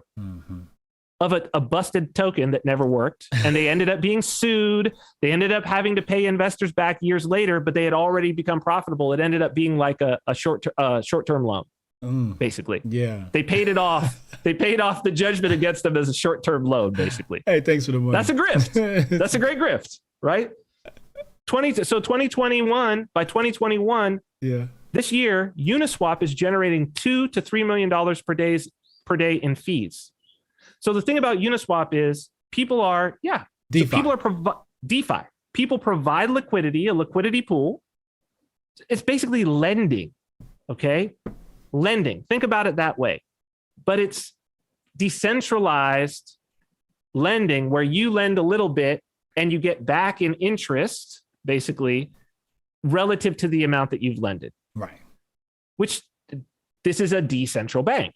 Basically, a decentralized bank. Yeah. Very cool. This is crucially part of it. Okay. And Facebook changes their name to Meta. So here's where we're going. Real quick. Yes. And then in 2021, Let's Go.finance launched. Go, do it. Do it. Let's Go.finance launched, and you can get about, I think it's 170% APY staking on Ego token. Continue. There you go. This is a big and important thing, right? DeFi is important. People are in and they're putting in capital, and it's capital coming from everywhere. This is important, right? Capital's coming from everywhere. This is the idea that the capital's going in. Now, eventually it ends up getting centralized in single hands. I mean, the early banks, there were banks everywhere. Early car companies, there were hundreds of car companies. Eventually, there's winners and losers, right? People who have made good decisions and bad decisions, and somebody wins and somebody loses, and it ends up being centralized. We've seen this whole story. Yeah. So the question is, what's next and what is Web3? Okay, this gets us to what does Web3 look like at the end? Now, this is the prediction part for me. This is what I see from what I've been working on. Again, why am I qualified to talk about this? I've built businesses in every single one of these. I built profitable businesses in every single one of these. And I'm currently working on this. Okay? So, Web3 is this. Right now, the major expenditure at scale for companies that are internet companies is infrastructure. Right. Facebook pays next to nothing in content. Remember, the reverse of the company I worked for, LP33.TV, whose majority of their budget was our content department. They spent very little on tech and infrastructure. Okay, very little. And that was one of the reasons I left to do my own thing. Okay, so I would have just took the equipment and sent it out to content creators. Who were the content creators? You got to remember, there's no even buddy producing things on YouTube. The people who are creating content were filmmakers. That's who I would have sent it to. That you would have been smarter than them. Believe me, you would have been much smarter than them. They made some very dumb moves. I would have took photographers and turned them into videographers. So how much? So here's the thing: how much are we talking about in terms of infrastructure? Okay, last year, Facebook's capital expenditure for infrastructure was $19 billion. That's the construction and operation of data centers primarily. This is infrastructure. This is not their salaries. This is data. This is their data centers. Okay, budget. Not marketing. Yeah. 19 billion. They're planning to spend between 24 and 30 billion this year. Okay. Real quick, so crypto went down. Appreciate you. So everyone check out Cyprian's course, the Bitcoin Mystery School. Best insight into how to apply BTC to your life. Do y'all know some good Web3 projects? All right, we're going to continue. Go ahead. So let's talk about the infrastructure. How do you disrupt now? So the disruption where the VCs are after is, how do we do to infrastructure what Web2 did to content? Right? The New York Times has to pay for their content. The radio stations that were streaming have to pay for their content. Huffington Post has to pay for their content. Facebook doesn't pay for its content. Twitter doesn't pay for its content. That's an efficiency. At scale, with the same number of eyes, Twitter sells ads, New York Times sells ads. Right? YouTube sells ads. So does the radio station that's been streaming from Web 1. How do we create the efficiency? And how you create the efficiency is this. Everybody is walking around with a server and an internet connection. Every one of your users. And those servers, this is a server, if you want it to be. This is a server. It's Android, runs Linux. Okay? This is a server if you want it to be. And if you have your app running so that it can be a server, a node in a peer-to-peer network. And this is why I say IPFS, the Interplanetary File System, and Filecoin are important to understand. But Bitcoin launched this. Bitcoin set it off to where, well, what do you have? You have this entire network that's running. There's no need to buy. The miners have to have data centers. But from a standpoint of the nodes, no, I just run my own node. And I contribute to the network. By running my own node on my own home connection, which I'm not using up all the bandwidth on my home connection. And I'm not using up all the resources on all of the machines that I have. Most of them either sit idle or off. Right. Okay.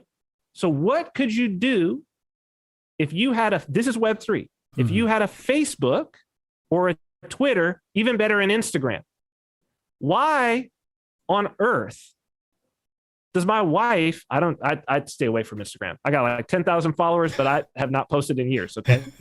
Why does my wife have all of the photos that she has on Instagram also on her phone?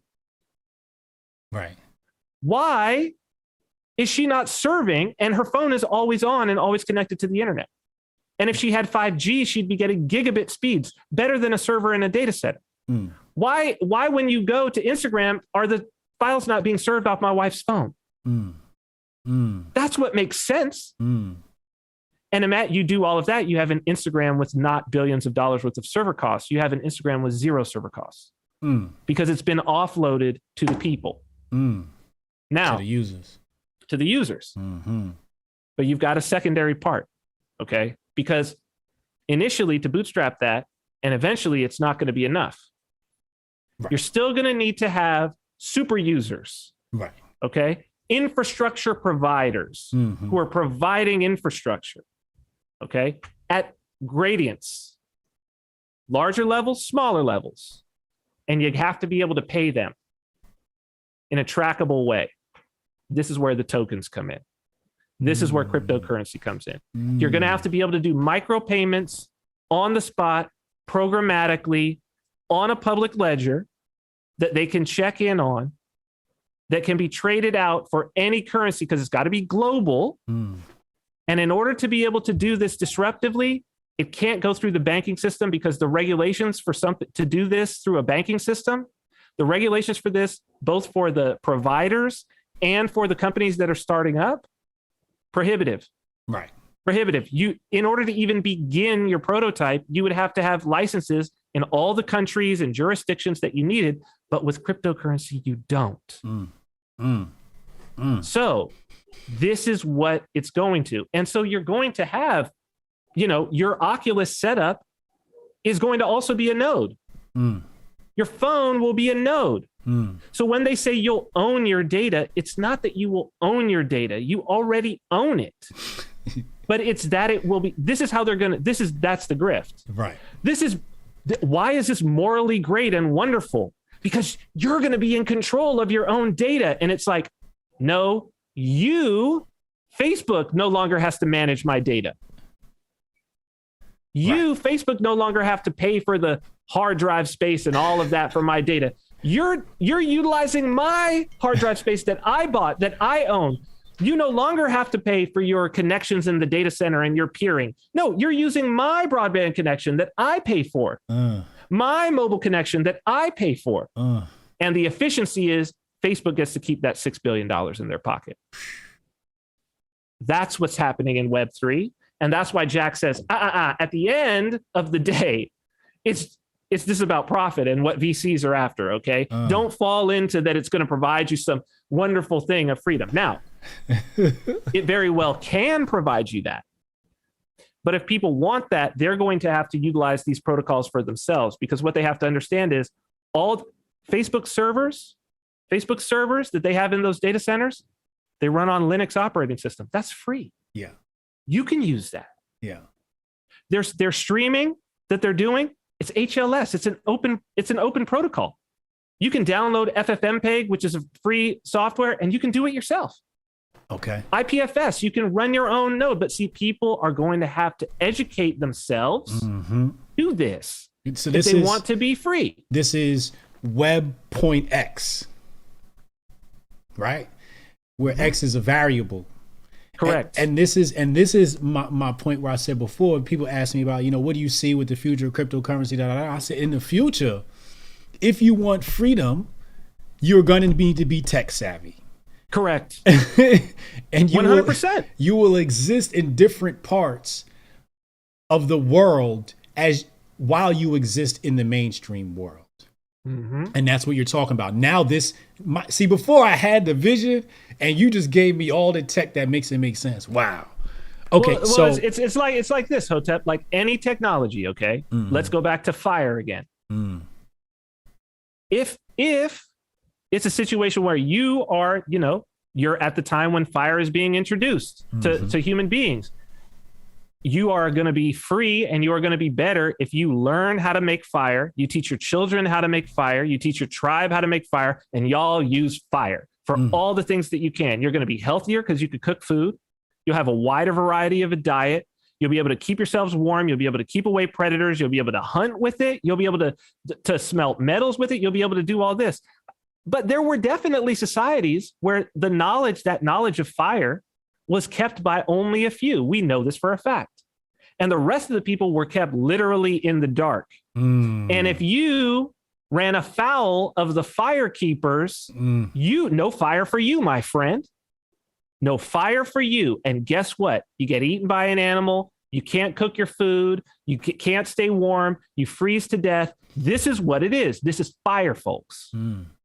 This is fire. And you have an opportunity right now to educate yourself on it.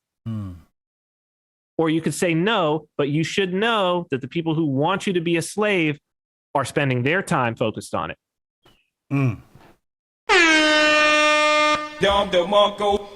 This is so I hate the word democracy because democracy means mob rule, but I say this technology you're talking about is the closest thing to righteous democracy as the people use the word. Yeah. Mm-hmm. Yeah, because you are in control. And you don't have to be dominated by, if you don't like it, go to web point Y. Exactly. Go to web point Z. And you and your community can go there. And that's what's going to happen, especially with us who have to use code words for all these censorship. We're going to have to go to web point X. Well, and at every step of this, so every single step has been the individuals who have gained power, right? So you look at your FANGs, Facebook, Apple, Netflix, Google, right? Mm-hmm. You look at the early days of those people, the reason why they were able to get a foothold was because they were the ones who were educating themselves on this, and they knew how to use these things. Right. So Mark Zuckerberg he's just doing basic HTML and JavaScript. He's just a college kid doing web development. Right. But he's a college kid who learned it. He took the time. It doesn't matter that he came from money or whatever. That's not important to the fact of he had to personally spend the time to learn HTML and JavaScript and all that. Correct. Right. If he doesn't do that, it doesn't matter. Yes. And actually the Winklevoss twins, their whole problem with him and where they get into the whole thing that's in the movie The Social Network is they didn't know how to do those things. Mm-hmm. And so they told him, hey, we have this idea for like the Harvard something, and then we're going to build this site and everything. And he just went off and he was like, I like that idea. He said, I'll help you build it. And then he went and built it himself. Right. And called it the Facebook. Right. .com. Right. And then they, sued him. Oh, you took my idea and all of this. And it's like, your idea doesn't matter. Can you execute? Can you because build it? the second you tell your idea to somebody who can build it and you don't have them locked in, or that's not the homie, or they have no loyalty to you. That's my shit. Because he's not a slave. Right. Because it's a free man. That's a free man. You better be careful when you're talking to a free man. You better be careful what you say to a free man, especially if you're not free.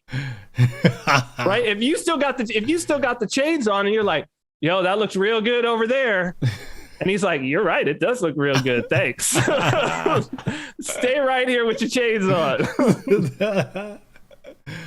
Oh, my Lord. Yo, if y'all never saw my first conversation with Cyprian, I'm going to have to go change that one. He was Vin Armani. Yeah, I got to go back and go watch that. This is mind-blowing information. And people ask me all the time, hey, you bring some mind. I'm like, yo, you cannot blow my mind. Pause, no homo. You can't come on my platform. It better be something else. You know what I'm saying? You mentioned BitChute in this conversation. Yes. And absolutely. How BitChute was a Web 3.0 company, right? Can you explain that to me? Yeah, when BitChute launched, they were, I think it's just, so many of these things are timing. They're timing issues. Yes. YouTube was censoring and they were like, hey, absolutely. They launched, but they launched with using a protocol called WebTorrent.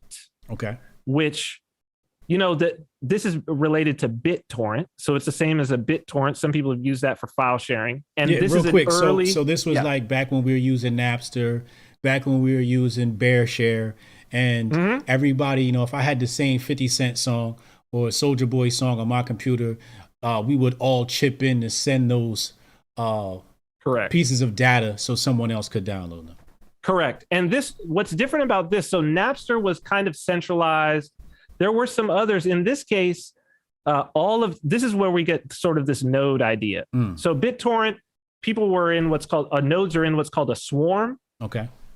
Initially, there was a little tracker. So like the Pirate Bay was maybe one of the most famous and notorious ones. Forgot about Pirate Bay. Pirate Bay, huge. Yeah. 2005 to 2015. It's sitting right inside that Web 2.0. Okay. Yeah. So you would go, you find it's got what's called a magnet link. It tells you, and you would sort of attach to the tracker, and the tracker sort of routes the data and it collects everybody in a swarm around a particular file. Okay. Or multiple files. Right.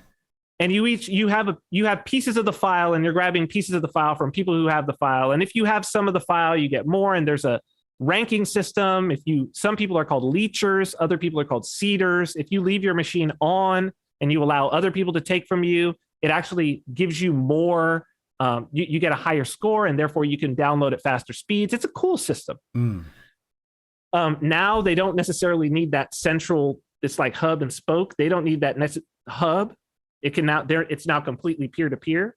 So this is a peer-to-peer network, and there's a web-based version. So again, we're back in applications in the browser, and that was under the hood of the BitChute site.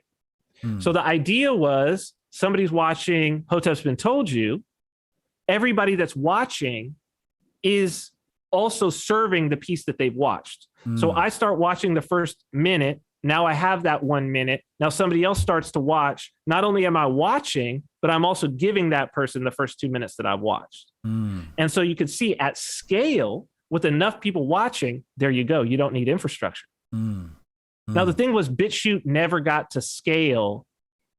So it was always very slow. Yes. The user experience of this technology is bad if it doesn't happen at scale. Right. At scale, it's incredibly fast. There's a lot at scale. What I mean is a lot of people on the network, let's say, looking at the same piece of content or wanting the same piece of content. Yeah. Very, very fast. If not, slow. So they started to have to supplement it. And now I think they've completely dropped the web torrent aspect. And I think that they serve it off of centralized servers now. Okay. But they tried. Right. That was their initial step. Was they were just too early. They were just too early. But what you're seeing now is you're seeing businesses starting up that are leveraging this interplanetary file system, which basically works the same way as a torrent. Fundamentally, it's more advanced. And then what you have is you have also Filecoin, which is sort of related to IPFS. They can interact with each other, created by the same guy. And what Filecoin does is, if you're, instead of mining using your processor power, you basically mine by using your hard drive space. Okay. So you get paid coins of Filecoin depending upon how much storage you've added to the network. So people are adding the storage, and this is what I say, this is the new infrastructure. And how are they paid for the infrastructure? They're paid by the actual currency that comes off the network, the Filecoin network. Right.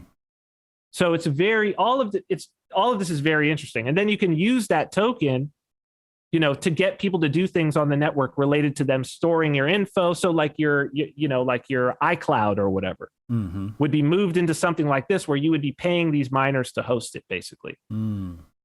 So it decentralizes it, but also you can participate on your own at a large scale, at a small scale. And what we knew about data centers will go away. Is it truly decentralized? It is. I mean, there is no, so what is it's good that you asked that. People often confuse decentralized with distributed. Okay. So distributed is describing basically a network topology. So distributed means there's no central hub from where everybody's being routed from their data, and they're sort of in a mesh with each other. That's distributed. Okay. Decentralized is a philosophical term that means no central authority. So it's about who has the authority to say what is valid, what is invalid, what is true, what is not true, what is legal, what is illegal. So Bitcoin is absolutely decentralized. Right. Absolutely decentralized. And this network is a distributed network. So IPFS doesn't have really a consensus mechanism. So it's a distributed network. It's called the distributed web, D-Web. That's actually what they call it. And Filecoin is decentralized and distributed because it's decentralized in that it's got a consensus mechanism. Just like Bitcoin has proof of work, this has proof of, it's not proof of storage, it's called proof of replication. It's a really interesting, the way that they've done it. It's actually a form of, it's like proof of work. It forces you to like sort of do this cryptographic stuff on your hard drive to prove that you actually have the files and that you're actually serving them and they're actually there. It's very interesting. So you have to do this work. It takes, there's work being done. And to prove that you have these files. And if you can prove you have the files, and let's say you have 10% of the storage on the network, you get 10% of the coins. Let's say you have 1% of the network of the storage, you get 1% of the coins. Right. So this won't be the last one of these, but again, they raised $200 million in their ICO. Mm-hmm. So it's there and it works. All this stuff works now. So now is the opportunity for people to educate themselves on this. If people are entrepreneurs, and if you're an entrepreneur and you're starting a business right now and you're not starting it using this stuff, if it's a web business, not a good look. Not a good look. Especially if you're just in it for the VC grift. Right. Believe me, this is what you want to be showing to a VC firm right now. This is what they're all looking for. Decentralization. Mm-hmm. Web3. You could just call it Web3. Distributed web. All this. That's what you want to be showing them. Say Web3. And really show it to them. Right. You should be saying, "Oh, we're using IPFS, Filecoin." Say those. The VCs are like, "What is it? What is it now that you're saying? We're interested in that." That's what they're all looking at right now. I love it. Crypto on down. How do you think patents will play a role in the crypto space? I saw Reggie Middleton got a DeFi patent from the U.S. Yeah, patents are, these things are going to be really hard to enforce. Right. Most of this, been dodgy. Yeah. This software, so much of this software is open source, and the key is it almost has to be open source, because if it's not open source, like, how do you know that shenanigans are not happening? So, prior art, it's hard to do anything now where there's not prior art. I do believe some people will go out and get patents, and good for them. They'll probably, that'll probably help them get investment. Will they ever be able to enforce them? Likely not. Right. We're in a totally different world right now. Yeah. If Zuck likes it, he gonna have it. Right. All right, so check it. Web3, going back to Wikipedia. We still ain't talked about NFTs yet. Lord have mercy. And actually, before I say this, I don't want to wait till the end of the stream. Show your products right now before we continue this conversation. Sell your products, show the project, whatever it is that you're working on that people need to know about. They already have. BitcoinMysterySchool.com. Every month we do a course. It's a weekend course. You'll understand Bitcoin better than, honestly, most of the developers that I've worked with. And I've worked with some significantly talented developers and ran teams. Like I ran the developer services team at Bitcoin.com. Wonderful guys. And by the way, one of the people on that team that it was a pleasure to work with, Chris Troutner, he runs the Permissionless Software Foundation. They're doing great work with Web3. Just shout out to him, like, brilliant guy, and doing some work there. But honestly, like, and he will, Bitcoin developers will even tell you, like, the stuff that is taught in this class, you'll understand it down to the nuts and bolts, and you'll do that in a weekend. And then for those who have completed that, there's further courses. The first course after that is this? BitcoinMysterySchool.com. Okay, and you said what happens after that? So then there's further courses. The first course for anybody who has completed the first novice initiation, which is the weekend, is 4 Wednesdays each month. It's called the Level 1 Wallet Apprentice course. Even if you have no coding skills, by the end of the month, you will have coded your own Bitcoin wallet. So it's both coding and more Bitcoin fundamentals. So people are walking out of that course after a month, and they're going on to just build projects. So that's part of what you get. And we've got a very lively private Telegram group that's only for people who have been a part of it. Then countermarkets.com is my weekly newsletter if people want to go check that out. Wait. It says Code from Go. What does that mean? Code from Go is the business. Bitcoin Mystery School is the product, I guess you could say. Got you. Okay. Continue. Yes. There's a mailer. Yep. Countermarkets. That's countermarkets.com. That's our newsletter. That's been about 5 years now. Okay. That's been going on. People can go and get their first issue for free if they want, which is this month's issue. And it's our tagline is tools and strategies to build a more free lifestyle. And so it's an agorist newsletter for people who know what that is. It's about the counter economy. So how can you live free in a rigged system? Mm-hmm. So we talk about everything from cryptocurrency to backyard gardening to 3D printing, businesses, crypto projections, reports on silver, all kinds of different stuff. I write a column in there every single month on entrepreneurship. So that's very successful. And again, we've got a private Telegram group for that too. So that's a wonderful community. The community is as good as the course, I think, for most of these things. And most people have said that's a real value add. And then for any developers, if they want to go and check out Badger.cash is so this is sort of the stuff that I'm doing open source. And then there's a link to the GitHub right there where you can check out the Bcash full node, which is a JavaScript, Bitcoin Cash and eCash full node that can even run in the browser as we're talking about. And you can see that cool wallet if you want to build on that cool wallet and some other very cool stuff. So for the developers, they can go check that out too. And then of course, just check me out on Twitter. I love Cyprianus. I love it. I love it. I didn't want you to shill it at the end when everybody log out. Let's shill it while we got a lot of people in here. You know what I'm saying? I appreciate it, man. I didn't come here to shill, but no, we got to. We got to. It's appreciated. I appreciate it. No, we got to, because it's one thing to hear from you, but it's like, how do I connect with you afterwards? How do I work with your technology? I feel that after this conversation. That's what builds community, right? I feel that. Crypto on down. Oh no, I read that one. I'm sorry. Let's get back to here. Wikipedia. Wikipedia names somebody whose name I've heard a gazillion times.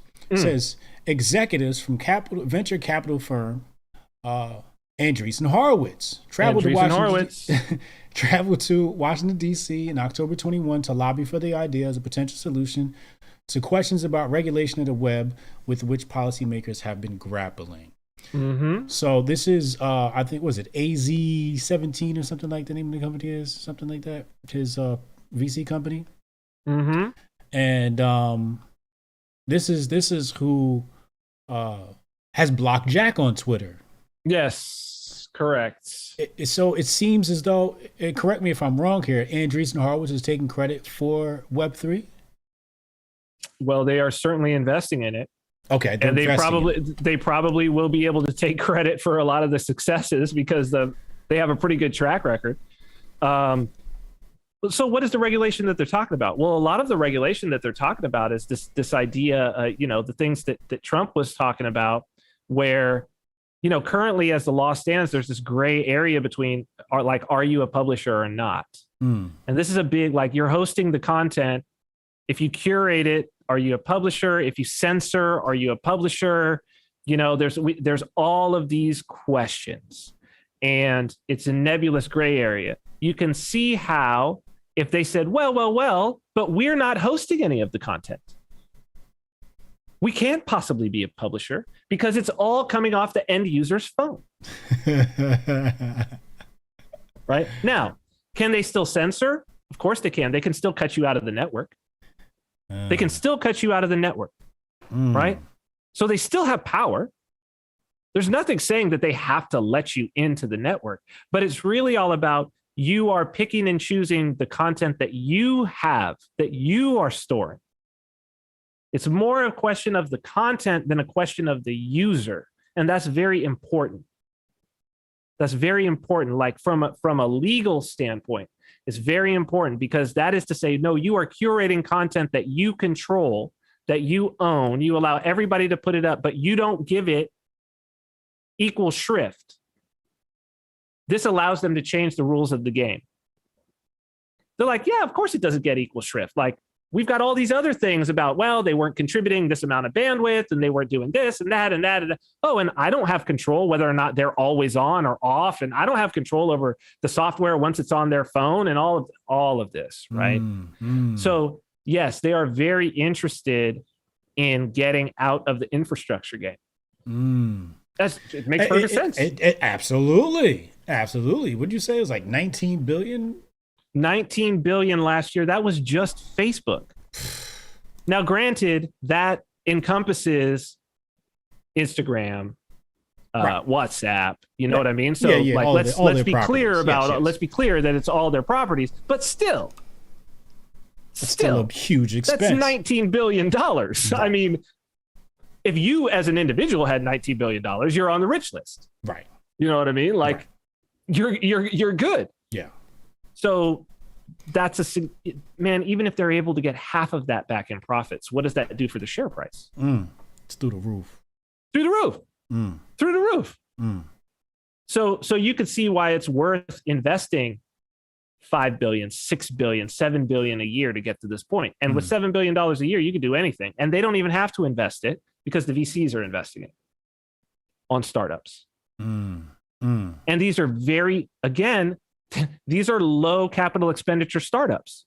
These are basically software and marketing companies because they don't have to pay for the infrastructure. Right. It's huge. Right. It's huge. It's a huge move. Fudge Mayo, crypto ran by the Rothschilds still supporting? Crypto ran by the Rothschild. Who's he talking about? Is it ran by the Rothschilds? Which crypto is that? I don't know. I mean, the CBDCs are technically the central bank digital currencies are definitely cryptocurrencies, and they're definitely run by Rothschild associated folks. Yeah.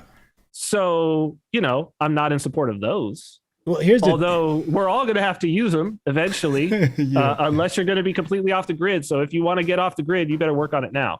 Have you ever read The Great Reset?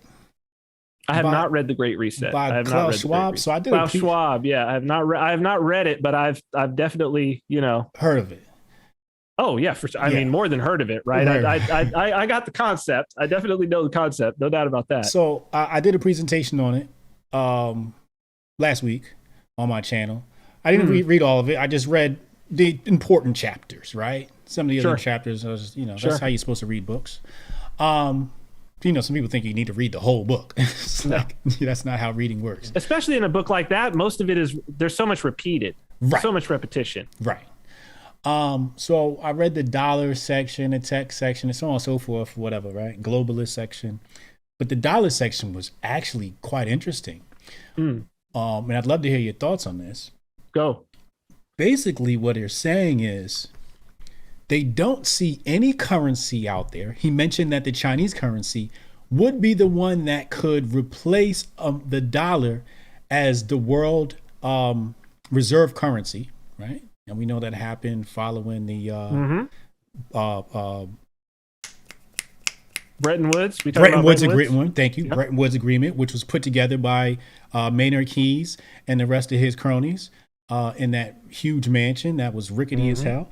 Anyway, so following Bretton Woods Agreement, America's robbed of its gold. This is in my book. America's robbed of its gold through the Bretton Woods Agreement because America's made and I'll be doing a presentation on the Bretton Woods Agreement on this channel soon. Nice. Very nice. But what they're saying in the Great Reset is that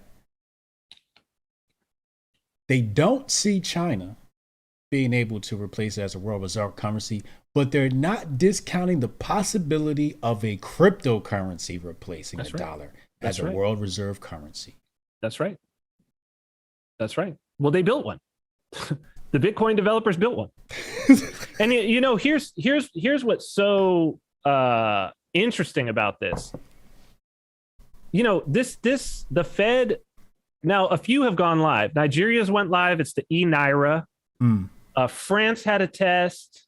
China obviously has one that's live. What's interesting about the Nigerian one, then Tanzania announced that they were going to do one as well, is it's based on a platform called Hyperledger Fabric, which is a permission blockchain platform. The Fed has said theirs doesn't use a blockchain, which is interesting.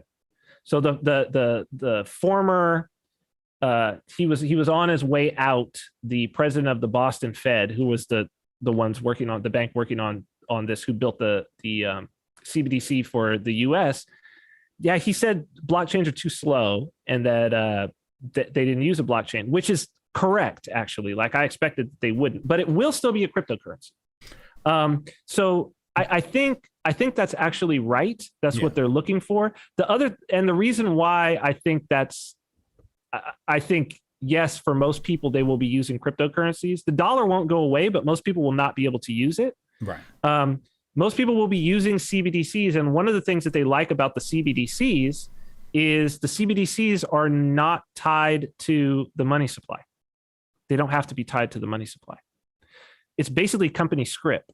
If people understand what that is, it's from back in the day when you would be like work for a mining company, you'd be a miner and they would pay you not in US dollars, but they would pay you in the company script, which was basically credits that could be spent at the company store. And they had a company store, and they owned the land that your house was on, and you paid them rent. And so all of your expenses, you paid it back to them. So whatever they paid you, you paid it back to them. This is called company script. And it's a complete, you could see that that's a slavery model, right? So people should know, people are like, well, where's, some of these stimulus checks, some of these next rounds are going to come as the CBDC, because that's why people are like, well, how are they going to release this?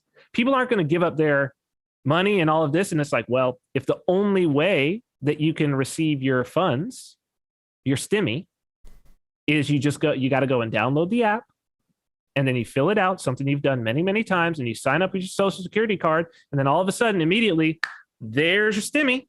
Yeah. Oh, wow, that was easy. And you can spend it on Amazon, and you could spend it at Walmart, and you could spend it at all of these places that you're normally shopping.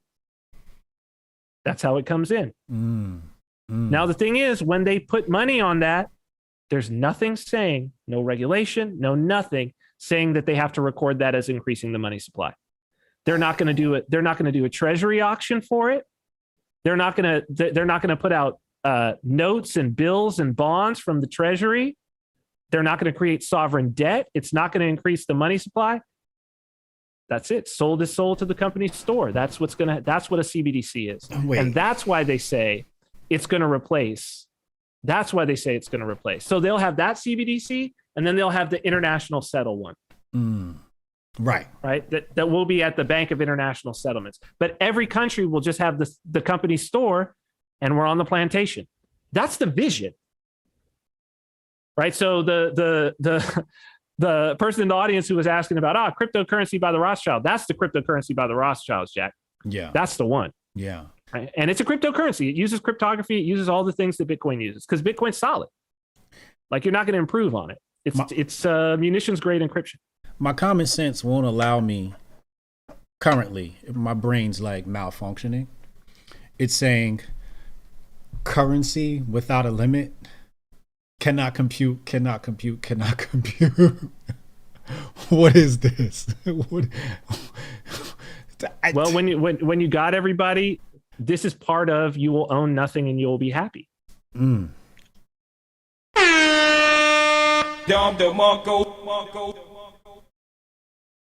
It's just a number. But here's the thing, Hotep. Like, people say, well, I wouldn't well, it's not valuable. If it's just a number, it's not valuable. And I'm like, well, why do you care about your Twitter follower count then? That's just a number in a database. Yeah. The person with root access to that database can change it at any time. And the fact of the matter is, we do care about just numbers that pop up on the screen. We care about them very much. Very much. We're already there. Yeah. We believe those numbers are real. Yeah. And you know what? Because we all believe they're real, they are real. Right. That's what makes them real. That's what makes them real. Right. They're reified. Yeah. So, you know what? People get their stimmy. It's there. They can go to Amazon. Amazon takes it. That's real. Yeah. What do you mean it's not real money? I just bought groceries at Walmart. How you going to tell me this ain't real? Look, boop, it's real. I just bought it. How you going to tell me it ain't real? I have several people, boomers mostly, who say, oh, this cryptocurrency is stupid. What are you going to do when the power grid goes down? And I'm like, what? Yo, if the whole power grid goes down, you got way more things to worry about than cryptocurrency, okay? First off, you don't have clean water. You're everything that's refrigerated. First off, the power grid goes down for 5 days. Chaos. The national power grid. Let's say somebody's like, what do you do if the internet goes down? Bro, the whole internet goes down for even like 4 or 5 days. We're in Mad Max territory. Yeah. Because there's people living hand to mouth. Yeah. There's people living hand to mouth. That goes down. What happens? The internet goes down. There's no places only accept cash. How much cash is on the street? Internet goes down. Your ATM stop working. Okay, those are all going over IP now. Those are all going over the internet. Okay, internet goes to everything. You don't realize how it's like all the mobile networks go down. 90% of businesses can no longer function. Yeah. All the phone networks, they're voice over IP. They're VoIP now. All the phones are VoIP. That's the internet. Yeah. So it's like, look, if the internet goes down, the last thing you're going to care about is Bitcoin. Okay. I always come back with, I'm like, if the internet goes down, power grid goes down. Power grid. What are you going to do with your dollars? Your dollars are worth nothing. See, that's what people don't understand. The internet goes down, even your cash is worth nothing. Facts. Because you won't be able to go anywhere to buy it because there's going to be someone with a gun waiting to take whatever you have. The stores will be looted. We're back. We're in a Hobbesian dystopia at that point, man. Don't worry about the Bitcoin. Like, you're making the same assumption I am. Yeah. Okay, you're paying your mortgage. Like, I see you got like a day's worth of food in your refrigerator, and you're talking to me. You know what I mean? Like, right. Are you prepping? Like, do you have a bunker? Because if you're really going to talk to me, you don't believe the internet's going down. Because if you did, you'd be acting completely different. So don't talk. Right. That's what I tell these people. Don't talk to me. Show me your bunker or end the conversation. Right. Exactly. 30, and it better be 10 to 30 year bunker. Not no. That's what I'm saying. And the ammo and the arsenal. Show that all to me. Otherwise, you don't. That's not a valid argument. You don't even believe that argument. If your arsenal don't look like Cannon Hotep, I can't take you serious. All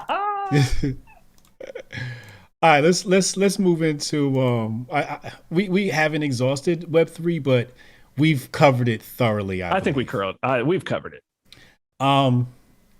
NFTs. Yep. You said this will be brief. Yeah.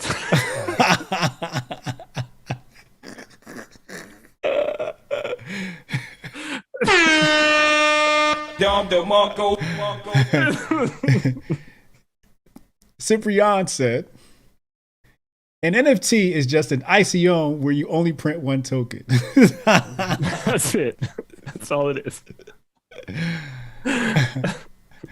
He went on to say, next we will see fractional ownership NFTs, yet another clown world renaming of unregistered securities. We've seen that? Yes. Yep. Google fractionalized NFTs. They popped up just a few weeks after I said that. I probably saw your tweet was like, yeah, that's a good idea. That's actually a good idea. Let me get on that. They're like, he's only got 50,000 followers. I know people, a whole lot of people didn't see that. I got the rest of the world. I got the rest of the world to trick. That's mine now. So when I first saw the NFT shit, I was like, what is this bullshit? Well, the problem again is how it's being sold. Like, look, tokens are real. Tokens are legit. We've talked about the fact that tokens are crucial to what's going on. Tether is a token. So let's talk about what do we mean when we say tokens first, okay? Yes. Because some people don't, it's not totally clear to them, okay? So there's two different, so I'm gonna call them coins and tokens, but generally people will call them native tokens or then just tokens. Okay. So your native tokens, but I'm gonna call them coins, are basically the value within the network that is generated by mining, proof of stake, these other things. In general, on these cryptocurrency networks, what you have is you have some way that value is put onto the network. And this value is what's used generally to pay the mining fees or the gas fees on Ethereum. So we're talking about ETH, BTC, BCH, okay, Dash, Litecoin, whatever, Zcash, Pirate Coin, all these, Pirate Chain, whatever, okay? But then there are some others that are not that. So most of these that we would know are what's called ERC20 tokens. So these are tokens that can be created on Ethereum by anyone.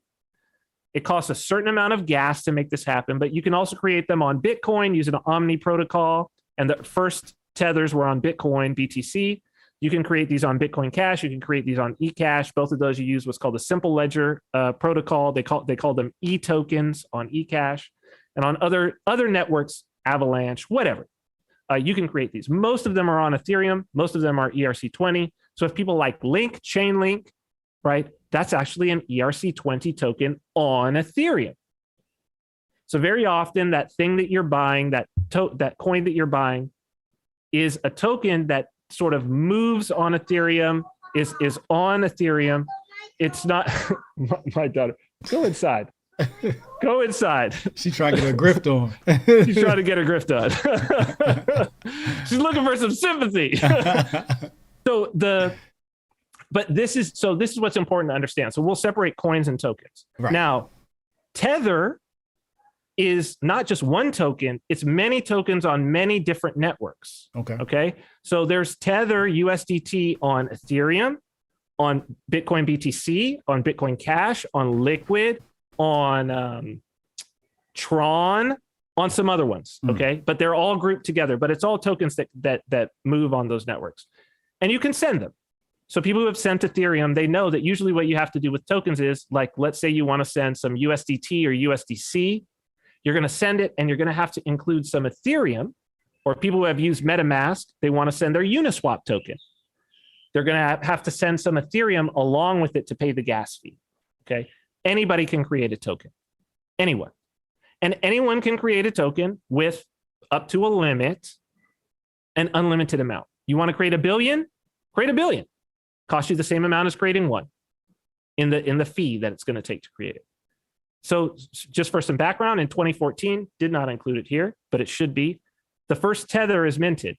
It's minted on the BTC blockchain. This is very important for people to understand. It uses a protocol that's called Omni. So it's just a way of putting a transaction on that is recognized by everybody every app that can see Omni as, oh, this is a token. Now listen carefully.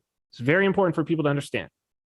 The first Tether transaction, USDT, which is now the #1 cryptocurrency by volume, dwarfs all the rest of them. Okay, I think it's $80 billion a day. I think that's the current amount, somewhere around $80 billion. Way more volume than any other cryptocurrency. It's the world reserve cryptocurrency. Which one is this? Tether, USDT. Okay. Completely unbacked, by the way. Completely unbacked. It's a total grift. It's just printed out of nothing, but it has never lost its peg to the dollar, disproving all the Austrian economists about how money really works. Okay. Yeah. It's here and here. It's a spiritual thing. Yes. The first Tether transaction takes 35 cents worth of BTC. Okay. 35 cents worth of BTC, 35 cents US, turns it into 100 USDT. Okay. In a single transaction. Right. That 100 USDT can now be turned around and used to buy $100 worth of BTC. Right. Let me say it again. 35 cents worth of BTC is what I have. With that 35 cents, I turn it into 100 tokens of USDT. I can now use these 100 tokens to buy $100 worth of BTC. I just magically turn 35 cents worth of BTC into $100 worth of BTC. That is why the price has risen. The price of what has risen? BTC and all other cryptocurrencies. It's because Tether is being used to purchase it. Wait. I'm missing out on some money here. You need to be creating your own tokens. Why is there not a Hotep token? Well, we have one. And the Hotep token's coming next year. There it is. That's it. That's the mechanism. That's the mechanism. So I'm doing it right now. I didn't even know it. Yes. Shout out to Let's Go Finance. That's it. But the thing is, you have to get people to believe that it's worth something. It's only about belief. Right. And USDT was first and people believed it. People believed that, oh yeah, every $1 that we mint, we have $1 in a bank in Barbados. Turned out to not be true. The New York Attorney General did an investigation, found indeed Tether is not backed. They do not have these deposits. They have been printing billions of dollars. They do not have any deposits, which basically means they are a money printing business. The New York Attorney General fines them $18.5 million as a fine. Bad boys. As soon as that is announced in a press release by the Attorney General, here comes the announcement. $18.5 million worth of USDT has just been minted.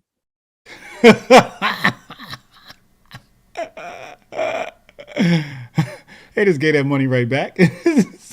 They created money out of thin air to pay their fine. What? Because it's liquid.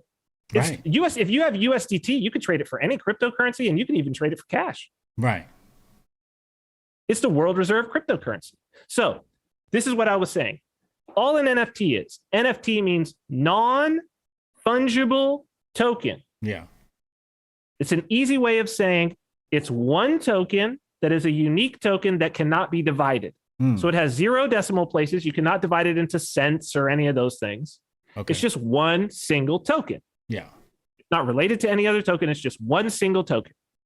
That's a non-fungible token. The types of things that you could use these for, that people have described them as being used for, an item in a game, a unique item in a game might be something you could use it for. Tickets, right? To an assigned seating event, not general admission. Those would be fungible, right? Your general admission ticket is the same as my general admission ticket. Right. But if there's seating, specific seating, VIP, that's a non-fungible ticket. Right? There's only one seat 7B.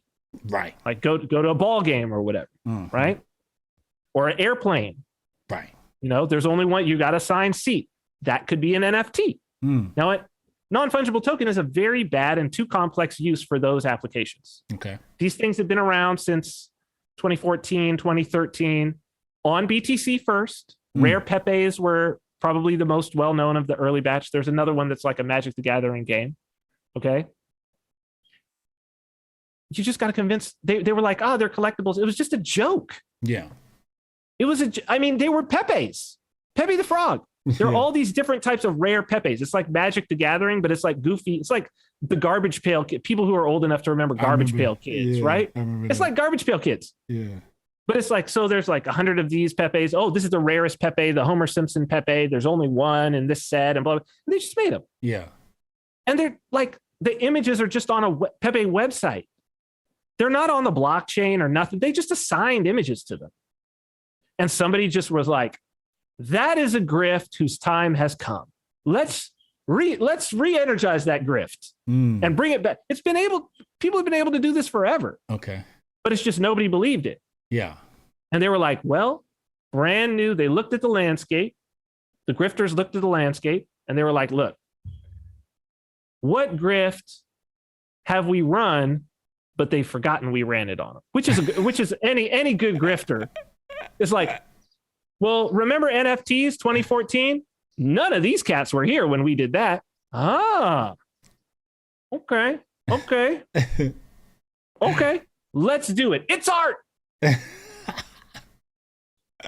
It's going to allow artists to be able to make money that they haven't before. They're going to be able to get paid royalties. Now, never mind, it confers on you no copyright, no nothing. If it's resold, the artist can't possibly get anything. It's all a lie. It's all a lie. There's no utility from the art standpoint, but it's a hell of a grift. It's a hell of a grift. But people are making money off of it. That's what I'm saying. That's the grift. Yeah. Well, in order to make money off of it, you have to I think what's useful in this one is that a lot of the people that are selling the NFT thing are ignorant of it. So it's like the best kind of grift, right? Like the best kind of grift, because it's like, well, the person who's selling it, he's not really lying because he actually believes what's coming out of his mouth because he's so ignorant. Right. And it's hard to trace back.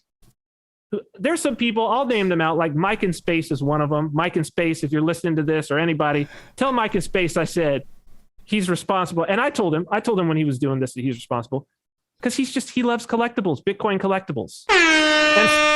And back in the day, and he's an influencer in the space. You know what I mean? Yeah. And back in the day, he was involved with the rare Pepes and he had a whole bunch of them. And so as a troll, when the NFT thing started to bubble, he starts really pushing it to get people to buy his stupid rare Pepes, and he still thinks it's a joke. What he doesn't understand is he's trolling, but he's really influencing people because people are really paying attention to him because he's an influencer. Yeah. And so, he's not the only one responsible, but I have to call him out. Mike and Space. I love you, man, but that was a huge faux pas. So here we are now. It's a huge economy, right? Like we have for a minute. It's about to go bye-bye. Is it? Oh, dude, have you seen the South Park post-COVID the things that they made for South Park that Paramount released on their new streaming platform? No. Two new 1-hour episodes, movies. I guess combined they're like a movie. It takes place like 20 or 30 years into the future. COVID is still going on. They're still in the pandemic and everything. But they skewer NFTs. Yeah. Butters becomes an NFT salesman. It's just really, they skewer it. And so it's like, they're lampooning it so hard that I'm like, it can't stick around. It can't stick around. Once South Park has a hold of it and they've lampooned it, it's like it's curtains. So okay, I see it here. Post-COVID, South Park post-COVID. Post-COVID? I think it's Paramount stream. I'm not sitting here. I don't want to shill Paramount's streaming platform, but you do get 30 days for free. Paramount, send me a check. So you get your 30 days for free. Watch the COVID special and then cancel it. Well, I just found it here on YouTube. But did you find the whole 2 hours? I have an hour here. Okay, good. You're good. Okay. That's the post-COVID special. Are you sure? I have 56-minute South Park post-COVID, the return of COVID 2021. Yep, that's the one you want to watch. Full. Uploaded 9 hours ago. Watch it now. If it's that might be a trick. That might be a trick. It could be. It could probably. That might be a trick. Redirect to. That might be a Rick roll. It looks good. Okay.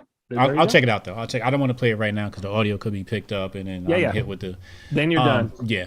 Hold on. So you also said you can't own an NFT. Correct. You can't own any cryptocurrency. Any cryptocurrency you cannot own. Ownership is not a concept within this frame. Within the framework. Let's be clear, people. Continue. Okay. So, ownership means, to make an ownership claim, means that you can deny the use of a thing to another person. Mm-hmm. Right? So there are certain things that you can't own. So for instance, I can't own a word. Mm-hmm. I can't own the word bread. I can own a piece of bread. I can certainly say this is my piece of bread and no, you may not have it. I cannot own the word bread. Now, trademark and copyright get a little bit nebulous. Right. And I think that those are actually, it takes the guns of the state to do that. Mm-hmm. But there are certain things that even at that level, it's like you can't just trademark just the word bread so that no one else can use the word bread. And if they do, they have to pay you. Right. Okay.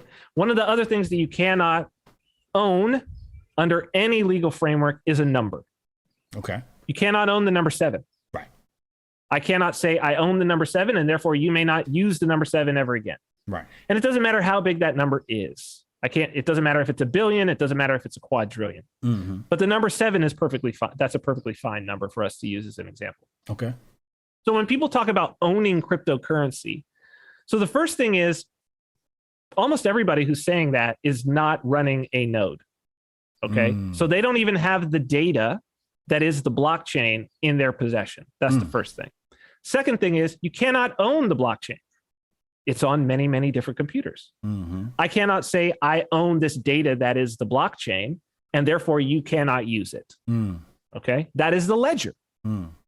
That is where that is where we access and know whether the data is there. Right. Okay, that is from where your balance that you are saying I own this cryptocurrency. That is where it's coming from. Right. Okay.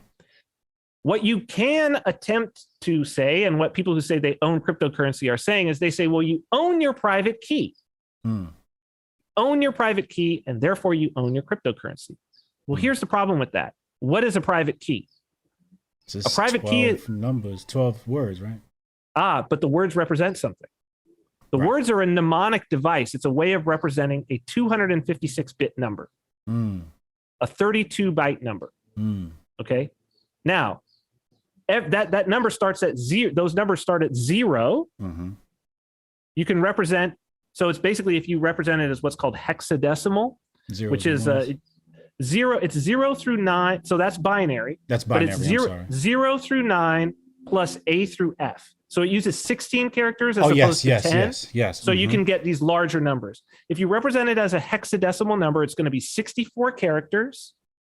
And if I write the number 1, what it looks like is 63 zeros and a 1. Just like if somebody says, give me a 2-digit month and a 2-digit day and a 4-digit year, right? Then let's say that the year was the year 1, it would be 0001. Right. Okay. So this is a 64-digit number, but I can represent everything starting with 0. That would be 64 zeros.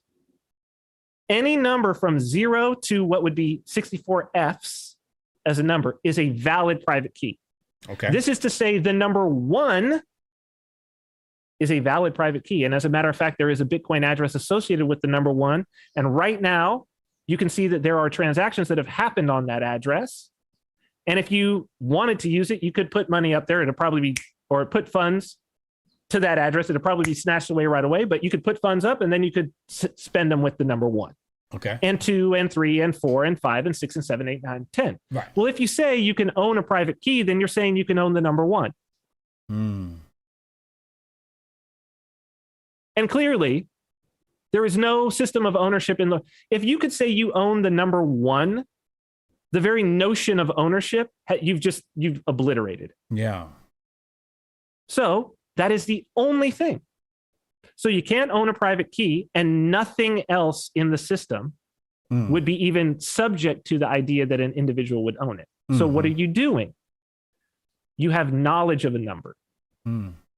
So the range of numbers is so big. The range of numbers is something like the number of atoms in the visible universe. Okay. It's gigantic. Yeah. I cannot just simply guess, and cryptography is based on this fact. For me to try to compute Hotep Jesus's private key that was generated randomly and get your money, the sun would burn out. Even if I had all the computing power in the world, the sun would burn out before I was able to find your exact private key. Right. Okay. The scope of numbers is so big. Right. So what you're doing actually is you are occulting knowledge. You are hiding knowledge. That's what's happening. It's not that you own it. It's that you know it. Now, remember, this makes a lot of sense. We're in the information economy. Knowledge is power. Right. This is we say knowledge is power like a pablum, but this is like, no. Secret, valuable knowledge. This is not a foreign concept to human beings. We're talking about Rasputin. Secret, valuable knowledge. That's what this system is based upon. It's not an ownership system. That's an old way. That's an old way. We have to see what we're really dealing with. This is what you get into Bitcoin Mystery School. Okay. So now you're getting a basic idea of the things that you start to learn in Bitcoin Mystery School and that you do and get involved with by hand and really dig in. It's a hands-on course. So, but yes, that is why you cannot own. So you can't own Bitcoin. There's nothing about ownership. What you can do is you can possess knowledge. Yes. Of where data is stored that represents value. You can possess knowledge of the number that is required to do the cryptographic function that will allow you to spend, to change the ledger in the way that you want to change it. Right. So that's what you're doing when you spend. You make every Bitcoin transaction. Basically, you send up a transaction. It's basically like a check. Right. And it has to have a valid signature on it. That's a digital signature. And that signature can only be made by the person who knows the number that is attached, that is the private key that is associated with the address you want to spend out of. If you know that number, you can spend and make a valid signature. If you don't know that number, you cannot make a valid signature, and therefore your funds are safe. But it's not ownership.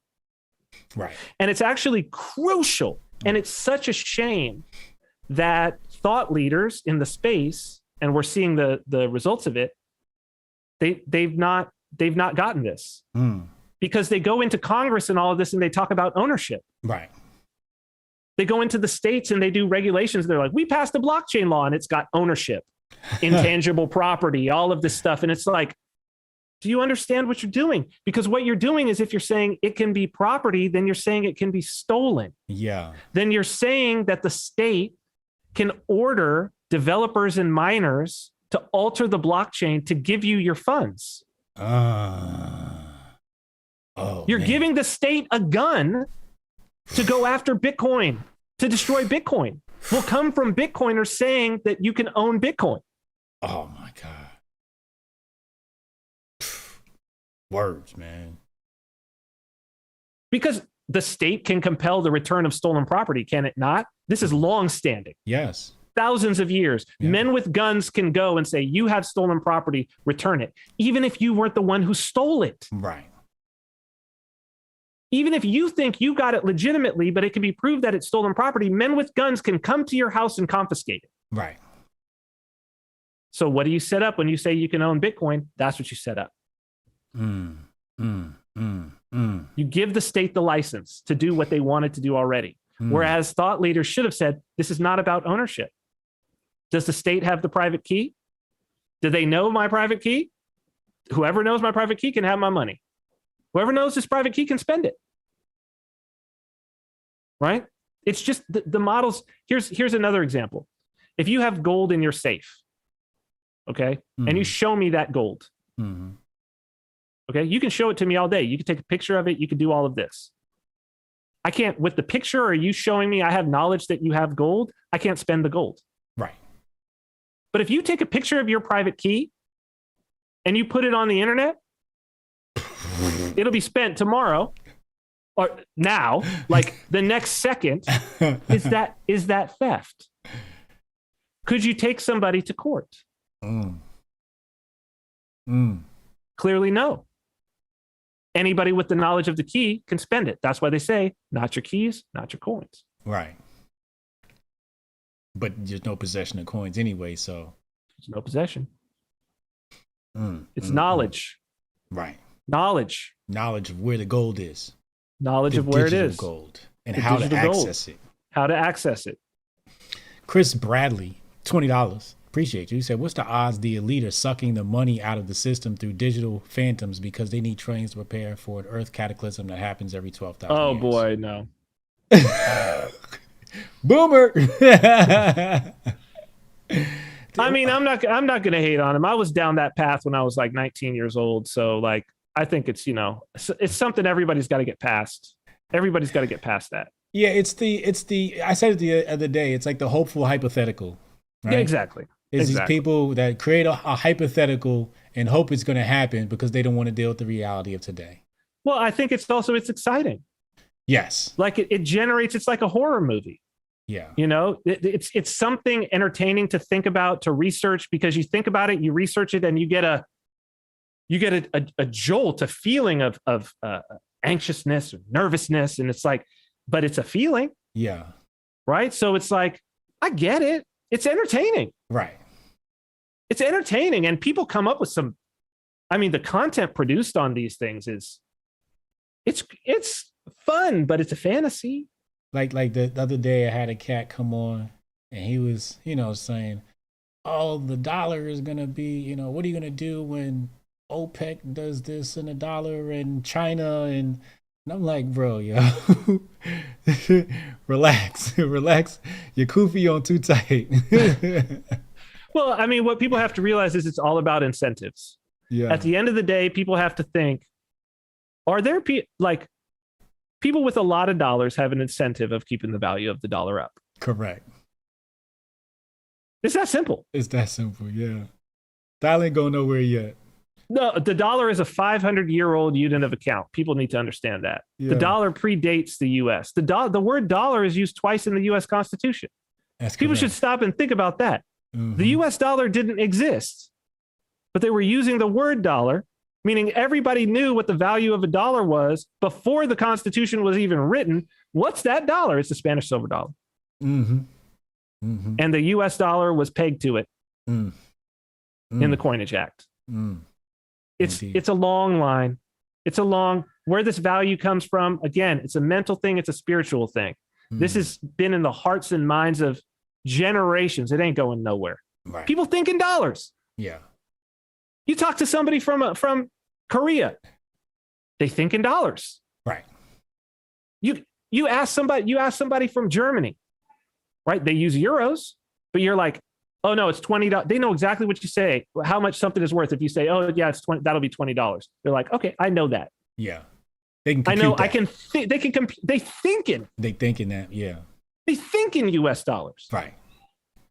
How long, I mean, how deep seated does something have to be that you compute value natively, and it's not even a currency you use, but you compute the value natively in that? Come on, that ain't going nowhere. Yeah. That ain't going nowhere. Even the CBDC will be denominated in dollars. It won't have any relationship to it. Right. But it'll still be a dollar. Tether is denominated in dollars. Right. USDT. It's not backed by, it's just a number. But it still is just pegged to the dollar. They're like, that's what it's worth. That must be the value, 1 to 1.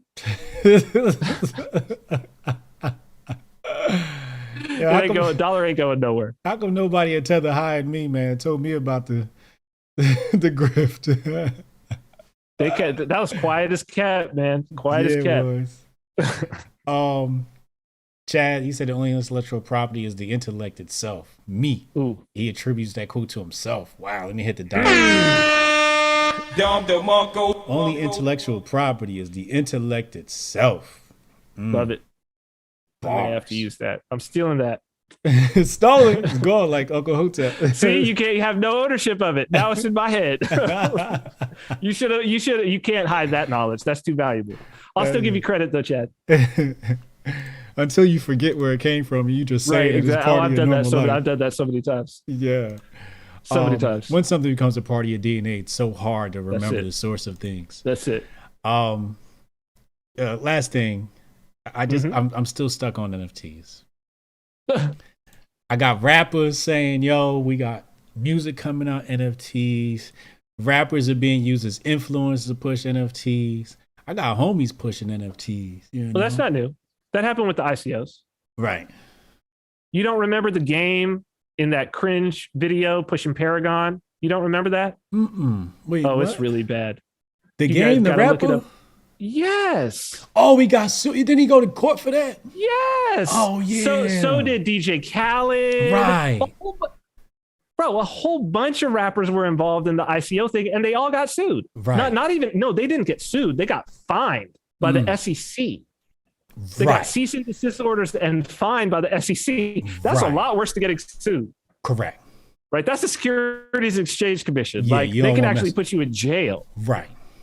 That's a law enforcement agency. Right.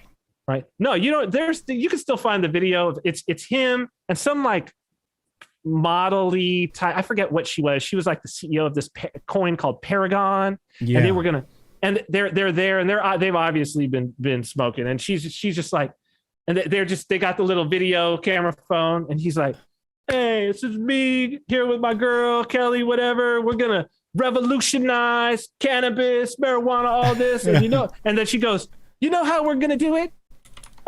What did she say? The blockchain, like that. You got to look it up. It's so cringe from 2017. There were a bunch of rappers doing that. It's the same thing, man. It's no different. It's no different. That's great. Matthew Ackman says more power to him. You know what I mean? More power to him.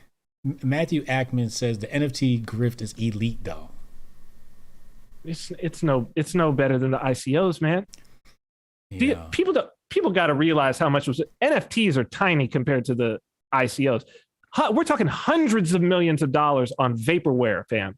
Hundreds of millions of dollars. Yeah. Dude needs to go back and look at initial coin offerings, and he needs to look at the big raises, and he needs to look at the companies and see they don't exist. Those coins are at zero. Yeah. They never built anything, and they raised hundreds of millions of dollars. And many, many, many. They were all over the place, man. So this is a bubble. Yeah. I mean, it is what it is, man. It's like, it's a tool, right? It's a tool where you can create something that you can convince people who are ignorant that they can own it. Right. That's it. And if you can convince anytime that you can create, I said this back in I tweeted this probably back in 2016 or 17. I said, Bitcoin is not digital gold. Bitcoin is the philosopher's stone. For people who don't know, that's the ultimate That's the ultimate element from alchemy, from which any element could be created. Correct. The Philosopher's Stone is an element that can create other elements out of thin air. Bitcoin is the Philosopher's Stone. Okay. And so you got to, like, it can create phantoms. And if somebody talks a good game, they can convince you that that phantom exists. It can also create some very, very useful things. It's up to you as an individual to know the difference. And also, look, with great power comes great responsibility. I have, the ICOs were there. I had people on me. Man, I create tokens every day. Yeah. Like, I can create an NFT in 2 minutes. And I think I did at one point tweet, like, I just created this NFT in 2 minutes. Here it is. Like, at the third day of Bitcoin Mystery School, everybody creates their own tokens. If somebody wants to create an NFT, you're going to create it by hand, byte by byte. And it's going to show up on an Explorer. If you want to create an NFT, you can. If you want to make yourself 1 billion tokens, you can. You're going to do that on the third day of my class. It takes me about 2 minutes. I'm going to show you how to do it in like a half hour. We're going to do it together. Powerful. And it costs you under a cent to put it up. Okay? So it's like, with great power comes great responsibility. When the ICOs came around, even my business partners were like, we got to do ICO. We got to do an ICO. No, man. No. Because there's my reputation at stake. This is what I do. I know this. Look, there's some things that are, we joke about grifts, but there are real grifts, right? Yeah. Like, what you do is not a grift. You deliver value. Yeah. You've got books, you've got companies, all of these people can see they create real value. Yeah. Right? What I do, you're going to learn things. You're going to work with the software. You could see the software. This is what I do.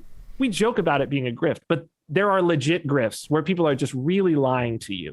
Yes. Okay. That's the dark. We call it the dark side of the grift. The dark side of the grift. During the ICO boom, when they would have their websites and they would say, these are the founders, there were some hilarious ones, dude. They were pulling them off of stock images, stock images. But there was another one where a dude dressed up as like 4 different people. He was all ICOs that made money. It was one dude dressed as 4 different people. He had a wig in one. He had a fake beard in another. It was crazy where people were like, this is insane. That's how ridiculous it got. You should have just used AI to create the faces. Well, go ahead. And you know what? People get it. People are buying in. People know it's a grift and they know it's fake. Yeah. But what they're buying in for is because they're like, well, it's musical chairs. I know it's a grift, but I also know the price is going to go up. Yes. Like, so I know it's a grift. Speculation. Yeah. But you're speculating. What are you speculating on? You're speculating on a greater fool coming and buying your bags. And for me, I'm like, that's not how I interact with humanity. It doesn't matter that I didn't know this person, because this could be somebody's grandma. This could be some, dad who's like, man, I want to put away some wealth for my children. And he's like, I think I'm going to bet, I don't have much money, but this is what I'm going to bet it on. And it goes to zero and he loses it all. And what's Christmas like for them? You know what I mean? That's not me. Like, the companies that I build deliver real value. The products that I build deliver real value to real people and make their lives better. Yeah. It doesn't just promise them the chance of gambling. Yeah. Yeah. We got a couple of great super chats that just came in. Waldemar Perez says, what about, and we're on 2 hours and 40 minutes. I haven't had a 2 hour, 40-minute interview in a while, so this is great. What about the crazy idea that the concept of money was seeded by aliens to assist with conquering and enslaving humanity? I knew you'd love that one. Go buy my book, Render Unto Caesar. I cover where money comes from. That's my book from this year. theproofof.work. You could go and get it. Theproofof. I think you put a link in the YouTube. Yeah. Go buy my book, Render Unto Caesar. You're going to need some cryptocurrency to buy it though, because I only sell it for cryptocurrency. Nice. Chan Robinson, is the Bitcoin Mystery School for people who have no real knowledge of Bitcoin? Yes. Zero knowledge is perfectly fine, and it's actually better. Right, because if you come with dogma, you won't have to unlearn all the. Oh, that's the worst. That's the worst. That's what I hate. Like, I teach people how to build, how to launch businesses. Like, you never launched a business before? Perfect, come. But people who have done it in the past, I'm like, oh my God, I have to spend time unlearning you. This is it. Just to bring you up to speed. This is it. No knowledge come in. You will walk out with more knowledge than you'll be like, you'll look at the thought leaders in the space and be like, ooh, they're speaking gibberish. Pure, uncut gibberish. This doesn't even make any sense. Yeah. Shout out to Chris Bradley. Hey, Chris, no love lost, man. We be a little hard on you, but we just, we giving the real for real over here. He said, hear me out. I'm a software engineer and I hold bags. I see the incredible potential of crypto. I also see billionaires building bases into the side of mountains and going into outer space. So that goes back to my conversation, the gentleman I was, arguing about China taking over, placing the dollar. This goes back to diversification of investments. Absolutely. You don't go all in on Bitcoin. You don't go all in on anything. But if you do go all in on something, you go all in on guns. If you decide to go all in anything, you have to go all in on and you have to be careful because you have to get rid of them before the laser guns come around. Because then, although the old ones might still hold value because they might be like, anybody got some lead out here? I need some good lead. These laser guns ain't going to cut it. You know what I mean? But that's the only thing I would go all in on. But you have to diversify. So yes, get you some property, get you a farm, get you some Bitcoin, get you some stocks. Yeah, absolutely. So the rich, yes, they're getting real life tangible assets, as you should too. Chad said that's not how I interact with humanity, is the bar of the whole episode. Chad, let me tell you, that touched me. He said, thanks for being one of the good ones. All glory to God. That touched me because that's how I operate. People ask me like, yo, you could have been, so much richer if you would have did this, that, and the third. And I'm like, but I wouldn't be happy. That's it. I wouldn't be able to live with myself. Like the e-com. If you can't live with yourself, why would you ever do something where you would even risk that? Yeah. Right. Yeah. That's not like when everybody runs around selling everybody on, hey, start drop shipping stores. And it's just like, that train has passed. Look, man, I live in a tropical paradise. Yeah. And I had the capability to just decide to bring my family here. Yeah. Like financially, professionally, the way that I had structured my life, all of those things. And it's like, I've been this whole time, I'm looking out at one of the most beautiful views in the world. Like I'm here on a hill looking out at a tropical paradise, looking at the ocean, the waves crashing over the reef. It's like right there, I can walk to it. I can literally hear like the waves from the beach. And it's just like, what do you want in terms of more wealthier? Like what? Right. No, free. Like, yes, wealth helps you to be free. But at a certain point, more wealth just becomes shackles. You know what I mean? There's diminishing returns. So it's like, look, yes, is it nice to be able to have these? I want to be in a situation where I can just be like, I need plane tickets. I need to go to an island. I know that I'll be able to find a place there. No problem. We need a car. We need to do this. Yes, you need to be financially secure enough to do that. But it's like, how much more wealthy do you need to be than to just be in a position where it's like, I can do the work that I need to do. My family is safe. My kids are being educated well. We're eating well. Everything's taken care of. We're not at a need for anything. From there on, it's got to be about what's fulfilling. Right. Yes. Spiritually fulfilling. Yes.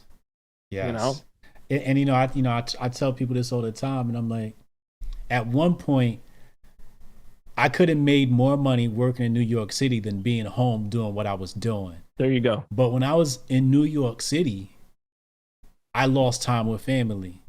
That's it.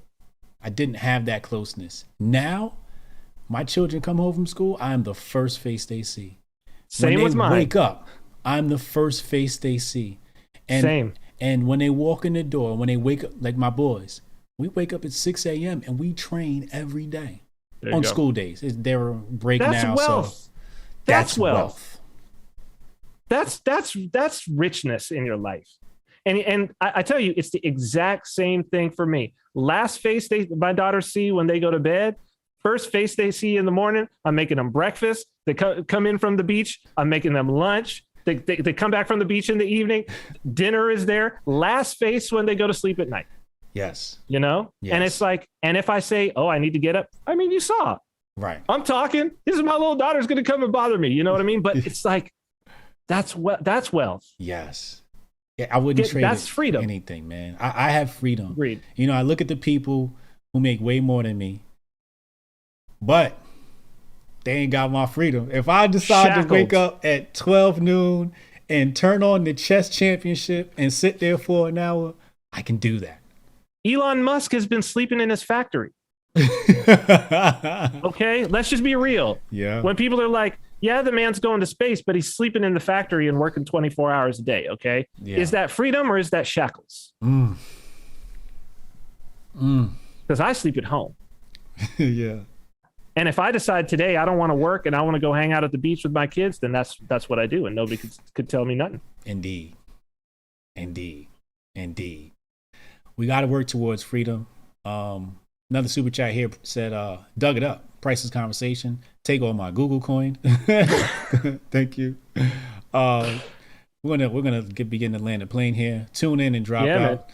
What are your thoughts on Elon and Dogecoin? Is he just playing the grift? Yeah. Well, he's just being Elon. He's what? You know, he's just being Elon. Yeah. It's just it's power. Right. It's power. What he's doing is, look, this man took a coin that was built to be a joke. Like everything that was it's a fork of Bitcoin. And what they did was they took out all the things that was supposed to make Bitcoin valuable. They made it as a joke, right. Just as like a project that we can make a joke coin. And it never was even a penny. Right. The whole point was that it was a joke. It's a meme coin. Right. And he took it and like basically what he was doing was he was doing a proof of concept that he can basically he's got the Midas touch. Right. He can give something value, which we see. Elon goes to space, so you want to go to space. Elon does this, so you want to do this. Elon says Dogecoin, so you want to do this. This is Rene Girard. This is called this mimetic theory. This is called triangular desire. So basically, he became the person where anything that Elon wants, the whole world wants. And that was what he did. It's just power. It's like domination. It's domination he did it because he could. It's like, I'm going to show you how powerful. You want to talk about Bitcoin's valuable? Watch this. Dogecoin. And it's like, see, magic. See how powerful I am? Uh-huh. See what I can do? I can manifest things into the world. It's sorcery. It's just sorcery. That's what, and it works because you gave him the power. Everybody who follows along gives him the power. And the people who know what he's doing and who are like, well, I know that he's just doing this and I know that he's just trolling, but I also know that the price is going to go up, so I'm going to buy anyway. You give him just as much power. That's the trick. Because your greed. Yeah. He controlled the others he controlled everybody through their greed. Yes. Through your passions. Yes. That's what he's getting you with. So whether it's lust, whether it's greed, whether it's avarice, all of these things, if you're being ruled by your passions, you're a slave. Right. You're a slave to your passions. And who's your master? Elon. And whoever he serves. So don't remember that. Yeah. Because somebody who would want to control you with your passions, with sins, is serving someone else. Something else. Let me put this thought across your mind and tell me what you think. Go ahead. This is where we'll depart. Okay. Yes. Maximo Fines, appreciate you. Said the information. Thanks, Hotep and Cyprian. Oh yeah, no doubt. Appreciate you. Hey, my pleasure. Thank you for paying your tuition. That's wonderful, man. I love people like that. Damn, I wish I had my phone on me. I got some super chats, but I got them through Cash App. Khaled Cooper sent me a Cash App. Appreciate you, homie. So check it out, man. Are you familiar with the Terminator series? Yes. Skynet. Yes. Okay. it is my hypothesis that Elon is building Skynet. I think that's right. You have Tesla cars connected to the cloud, Mm-hmm. which at some point, when you say the wrong thing on the internet, it's going to drive you to the police station. Yep. Then he has this. You're familiar with the satellite technology that he's coming out Oh with? yeah, Starlink. Starlink. It's out. It's out. Correct. Yeah. It's just not out, right? Right. It's not mass, but it's they're moving. They're moving moving. satellites up. Yeah. Satellites constantly. are up. Correct. Then he has Neuralink. Neuralink. Yeah. That they're all part of a thing. So, for people not familiar, Starlink is going to beam internet across the globe for free. It's going to put everybody on the web for free. It's your life that's going to pay the fee. The cars, and then once they get that Neuralink, once they get that Neuralink in your head, then it's a wrap. I agree. I would not argue with that. He is building something very, very dangerous. Yes. And he is not your friend. As I've said many times, Elon is not your friend. Cyprian, I appreciate you. Thank you for this conversation. Wonderful. Links Thank in you, the Hotep. description box. No doubt. You're going to come back. We're going to talk mysticism and religion next time I see you. Ooh, let's do it. Yes, sir. Thank you, brother. Peace, man. Peace. Oh, man. Hold on a second. Let me, hold on.